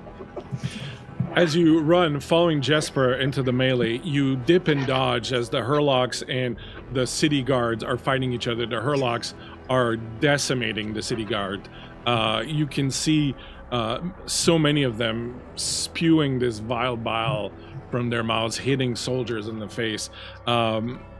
It's just this giant, confusing melee that's going on.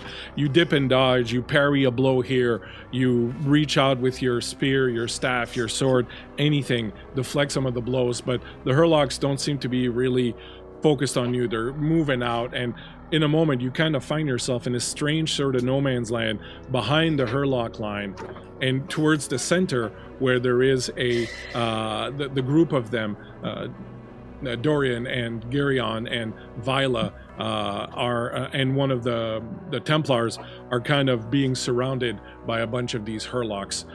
As you're coming up behind them, you see that there's 4 Hurlocks that are around them as they're trying to fight them off. What would you like to do?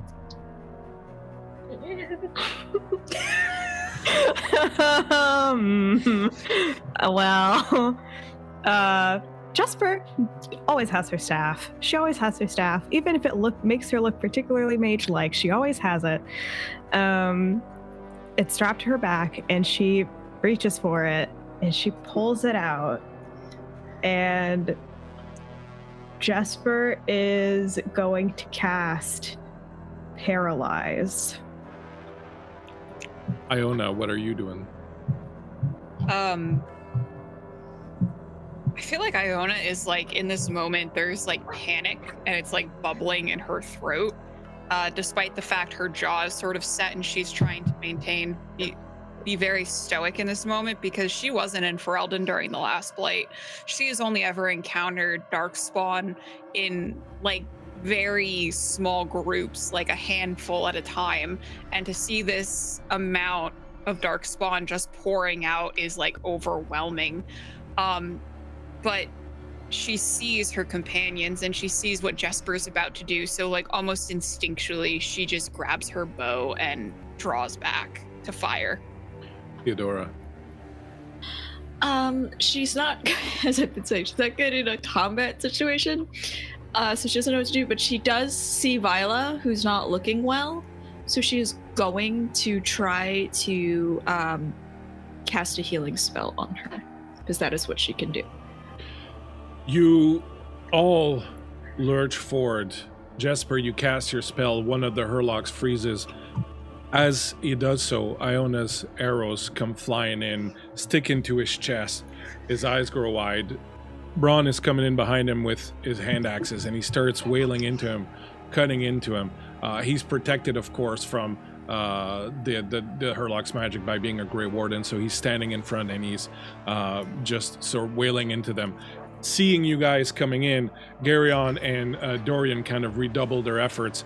The Paladin also, the Templar also, they start cutting them down. You see the Templar get overwhelmed by 2 of the Hurlocks as they drag him down, and you see blood explode as they rip his breastplate from his chest and start digging into it. You reach out with your spell. Vila, you feel regeneration. You feel strength return to your body. In a few moments, you've disposed of the 4 Hurlocks that were around. You've gathered together. They lie dead around you. Braun is telling you to stay clear, don't touch their blood, don't get anywhere near them. And as you approach them, Gereon looks at you, Jesper, and says, "The others are still downstairs. They're still down there, the Grey Warden." She doesn't wait. She hears that and she goes. Vila, Iona is just sorry, like... I'm sorry. I just want to mention, Vila, like you're feeling like you've kind of regained most of your strength by now, just so you know. All right, go ahead. Okay. Marion. Iona is trying to get Jesper, and just sees her start bolting again, and her heart is in her throat, as she remembers the promise that she made to Rion, and she's just hot on Jesper's trail. I think knowing that Jesper's not going to stop until she sees Shayla's okay.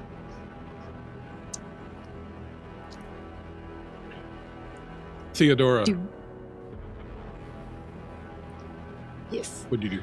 I think now that she has safely been conveyed through the chaos, I think she's just checking to make sure that, Viola's okay, is Dorian okay, is everybody here? Like, she is now, focusing down, she seems a lot calmer now that she could, do triage and contribute to anybody who's injured. Right. It's probably the most confident she's looked in a minute. It's gonna last a minute. And what's going on with Viola?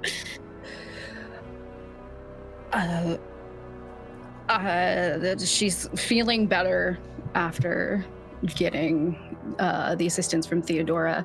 In this moment, she's kind of just clutching her hands over and over, and she looks from everybody who's close to her and is like, so many Harlocks. There's probably more. We should probably stop them if we can. Can we? Gereon looks at you and goes, We need the Grey Warden. They won't make it down there. Theodora, go with them. You too, Viola. And Dorian grabs Gereon and spins him and goes, Are you certain that's a great idea? He's like, if the Blood Mage is still down there, they're gonna need her. Viola, go with them. Theodora, go. We'll finish cleaning up here. Yes. Yeah. And Viola doesn't think twice about it and starts to head. And as you turn to towards... go, Dorian reaches out and grabs your arm. And as you stop, he leans in close and he says, Blood magic's one thing, the Venatoria another. And then he releases you. She just pats back. Don't worry. It'll be fine. Don't worry. And she keeps going. Theodora, what do you do? Is she not privy to that? Will just give Dorian, she'll give him a squint, and then she'll follow as well. You go down the stairs. You see Jesper far ahead with Iona and Bronn right on her heels. You go back down into the cellar. As you do, Viola, you're overcome a little bit by everything that's just happened. It's as if everything's catching up with you. You remember the feeling that you had, the feeling of power when you reached out for the blood. You also remember how it drained you and how it left you weak, and you feel good now, but that was right there. But you can't help but remember also the madness in Marite's eyes. You can't help but remember that hollow, fearful voice of hers. And you know that a lot of that comes from the power that you've now started to tap into. The five of you with Bronn make it down into what would be the interrogation chamber, and when you do, your breath catches in your throat. The floor is completely caved in. You see where wooden scaffolding has been built underneath it. The Herlocks had been digging for some time underneath there. You can see the floor opens up into this chasm that goes down into the darkness. You can see that you're going to be able to go down if you want through the scaffolding, but eventually you'll just be doing your best to kind of slide down. But as you look around, there's nowhere else Chael and Mireille could be, and Marite could be. There's nowhere else in this room. There's not enough floor. There's nowhere else for them to hide. And as you see this, Viola, you'll remember when the Herlocks started coming out, started breaking through the floor, the ground gave way, the cage where they were about to put Marite back in fell, and they went down. The Grey Warden and the Chevalier also, all of them tumbled down into the ground. One of the Templars went down also. You would have almost gone down, but Dorian grabbed you and sort of pulled you away from there, and because you were already kind of further back, you managed to get to the steps before most of the stones kind of fell down. They're all down there. Definitely all of them. If they're still there. They're still there. They're still there. We have to go down. Iona's gonna lead the way down. As you start to move, Braun will actually kind of go, let me go first. I'll be able to tell if they're coming. If they're a dark spawn. Jesper's gonna catch his arm, and she's gonna look at him. Don't do anything stupid. I'm not gonna do anything stupid, but we're gonna go get the old man. Yeah. I'm not worried. You're with me. Yeah, I'm with you. He Lead on. leans over to you, Iona, and he says, keep an eye on our friends.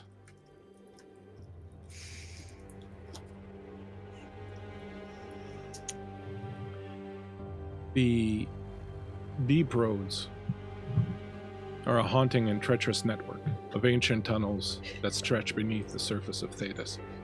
They were once the thriving, monumental underbelly of the Dwarven Empire, but now they are dark, crumbling labyrinths filled with dangers and even darker secrets.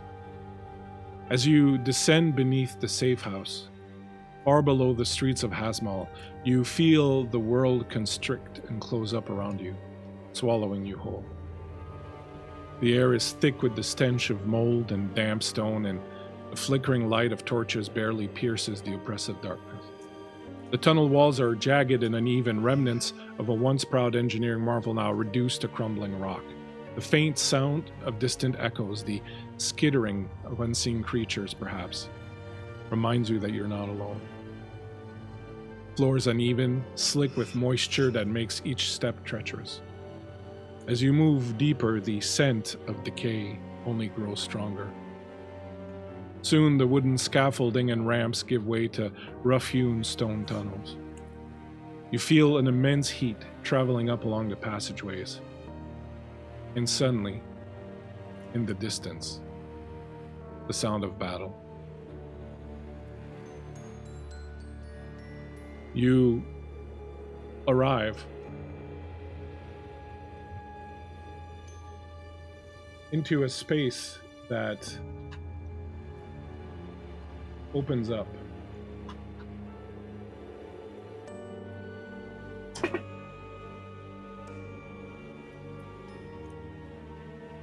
Yo, cool. And the crumbling steps lead down into an area that used to be some kind of catacombs. The floor has opened up in places and lava is moving through. You feel its heat rising up towards you as you come down the steps. You find yourselves coming down the steps here.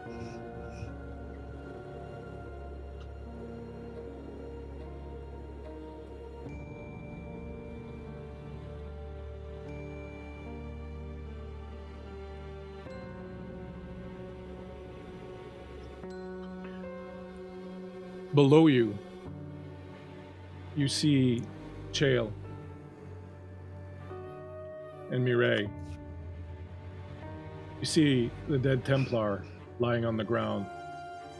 You see masses of Hurlocks across what would be this sort of riverbed of lava. They're screaming and hollering. As you arrive, you see a few other people here.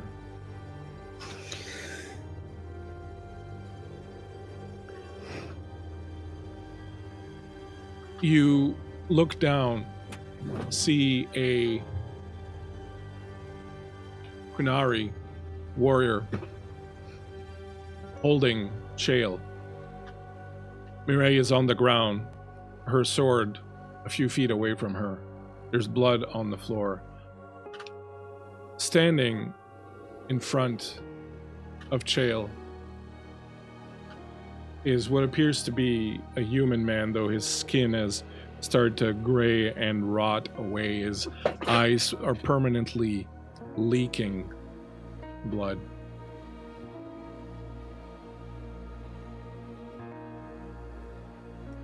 Oh, and Marite is there also.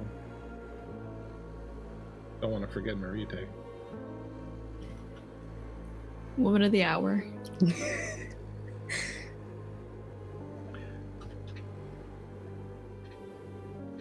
As you come down the stairs, you hear the man who is holding Chael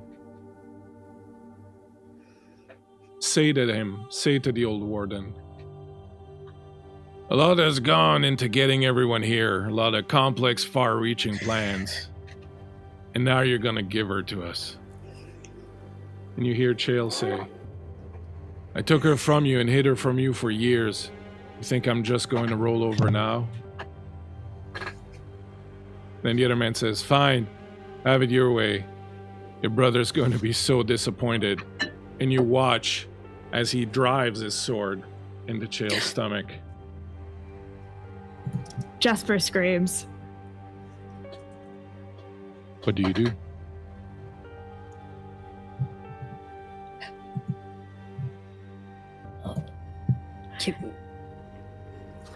Go ahead. She screams. She's gonna start going down the stairs. Roll initiative. Hey. God. How do we do that? How do we roll initiative? We're all like, huh? Yeah, I want to do it. You make a dexterity initiative roll.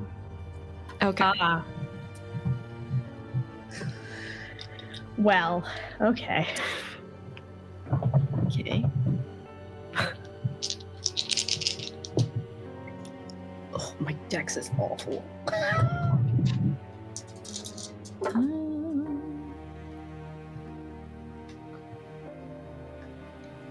6. Off to a great start.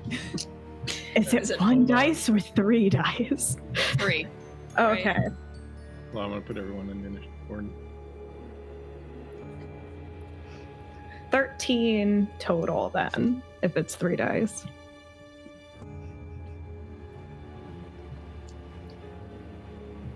Oh yeah, if I gotta roll all of them, that brings me up to a 7.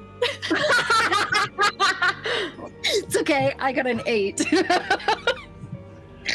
All right, so hold on. Repeat your Jesper. What did you get? I rolled a 13. Viola, 8. Iona, 12.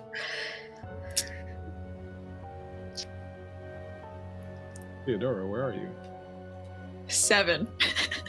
Oh, I forgot poor Theodora. She's always last. Everybody should keep her constantly. It's on brand, I guess. Sorry, can you repeat your initiative, Theodora? 7.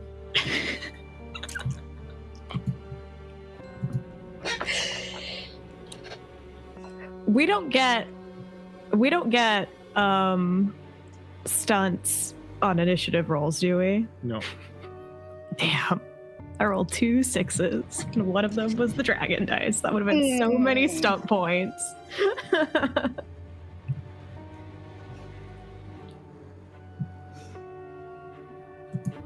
All right. All the Herlons have 7. The first to react as you come down is the Qunari, who was holding Chael, and when Chael gets stabbed, she just kind of drops him and then looks up and then goes, There's more coming. And she grabs her double-bladed axe and she starts moving towards the stairs. At 13, Jesper. I'm doing some measuring. Hold on. Just then. What are we calling? Is this true to form, do you think? What do you mean? Would you say that the measurements are accurate to No, distance? It's going to be a little higher because you're at elevation. Right, okay. Right, so it's going to be like 40 feet that way, and then you're going to have to add, like, I don't know, 20 feet to that, maybe. Yeah. Okay, in that case, I think Jesper just takes... I have no clue how to Takes down calculate the an isosceles stairs. triangle. Pythagoras, Pythagoras? We need Pythagoras here. Pythagoras, please. I think in that case, Jesper just starts taking off down the stairs to get closer. Okay, you can move your character if you want. Also, you can get all the way to, like, you know, here. The second landing? Yeah. Okay. At 13, this guy looks up, sees the lot of you coming, and then looks down at Chill and goes, "All that spite was for nothing, old man," and he gives him a kick. She's delivering herself to us. Else. I have a talent in entropy magic, and as a novice, I gain death sight. When someone you see drops to 0 health, you can tell how many rounds it will take them to die. What do my entropic eyes see? 6 rounds. 6 okay. Start a countdown, chat. And he smiles and he moves forward also towards here. At 12, Iona, Braun, and Merite. So go ahead, Iona. How's Murray looking? Mireille? Is she like down? Yeah, she's on the ground. You can see she's moving. She's trying to reach for her sword.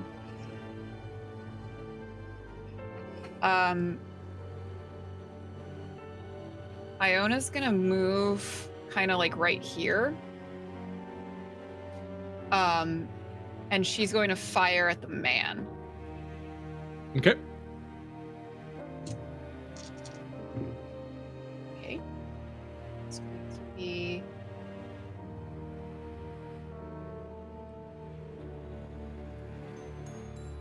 Hold on, I can do math. 16 a hit. 16 hits.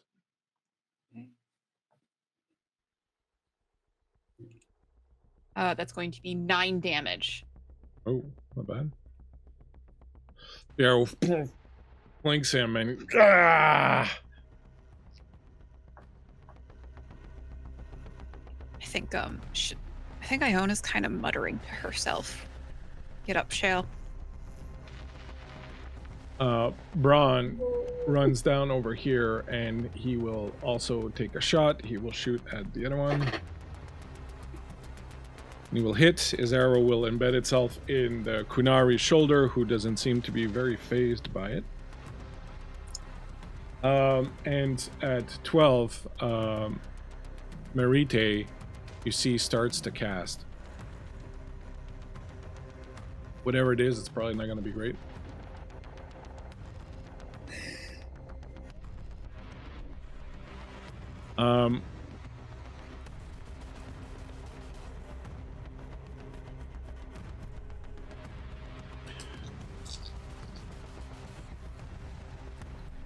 Jesper, I'm going to need you to make a willpower self-discipline test.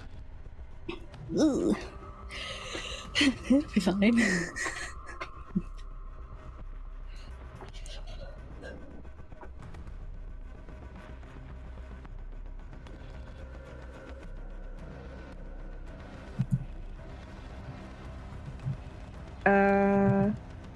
That is a total of 10. You feel strange as you feel almost as if your blood inside your body has become not yours. It feels alien. It feels different. It moves through you, and as it does, you can feel yourself losing control of your body. And as you look down, you see Marite's hands wreathed in this dark blood-red magic. And you can feel her hand inside the back of your skull, taking control of you. As she ensnares your brain, takes control of your blood, and through your blood and your veins starts to move your body. You see that she's about to walk you off the platform. Oh, shit. Bye, Light 8. Oh, amazing. Can I tell what is happening to Iona from where I'm at? I'm gonna let you make, because I'm a benevolent. My students would disagree, but I'm gonna let you make a cunning arcane lore roll. Amazing. Remember, guys, you have dragon marks. Yes. I'm remembering that now. I'm going to use 2 of those because I feel like this is really important. 7. 10. 18 and 19 in total. You feel the power emanate from Marite, the blood magic. Now that you've tasted it, you can taste it in the air. You know when it's being used. You see her cast something, and she's looking straight at Jesper, and you can now feel that same power emanating from Jesper. So you kind of understand that somehow Marite is affecting Jesper. You have no clue what's going on, but you do know that she's affecting her somehow with blood magic. Gotcha. And it is my turn. Can I do... I'm trying to decide if... Because Fist of the Maker, if it hits Iona, it will make them prone. Would I know... Would that help? Would that disrupt anything, like based on being a mage? Probably like, not. I mean, it might slow her whatever she's trying to get her to do down, but you would have to hit Marite with it. To have a chance of breaking the spell. Okay. And she's too far away. Okay. Man, these spells, you gotta be much closer than I anticipated for some of these spells. Okay. I'm gonna go ahead and start moving down the stairs. Am I able to just grab Iona? Yeah, sure. It's Jesper that's gonna walk off, though. Oh, is it Jesper that's gonna walk off? My bad. I might have said Iona, but Jesper is the one that's being targeted. Yeah. Okay. Still same. Rewind that, and Jesper, same concept. I would like to grab Jesper. Okay, no problem. So go ahead and do a brawl roll. Okay. You're gonna get a 2 bonus because Jesper would basically get a -2 penalty for doing something because she's being controlled. Okay. So you can add a 2 bonus to your roll. You do have dragon marks. It would be a 13. This feels kind of important. I'll use my last 2 dragon die. That's gonna be 16 in total. You reach out and you grab her, like wrapping your arms around her and kind of holding her, and you notice right away that she's fighting you off. She looks at you. You can see her eyes are completely bloodshot, completely red. When she turns and does that, it scares you. Like, you see that it's not her eyes anymore that are looking at you, and you hear coming from her throat, you hear Marite's voice.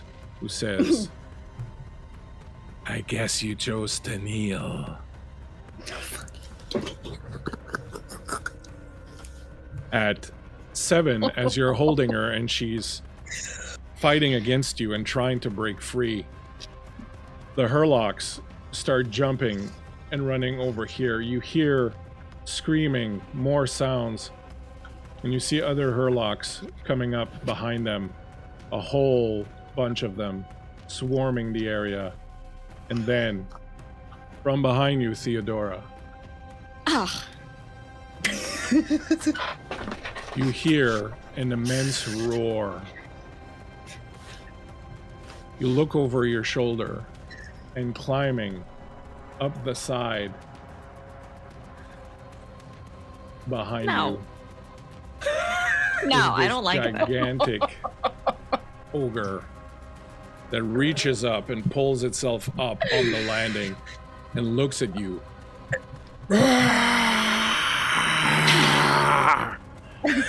We're in so much trouble.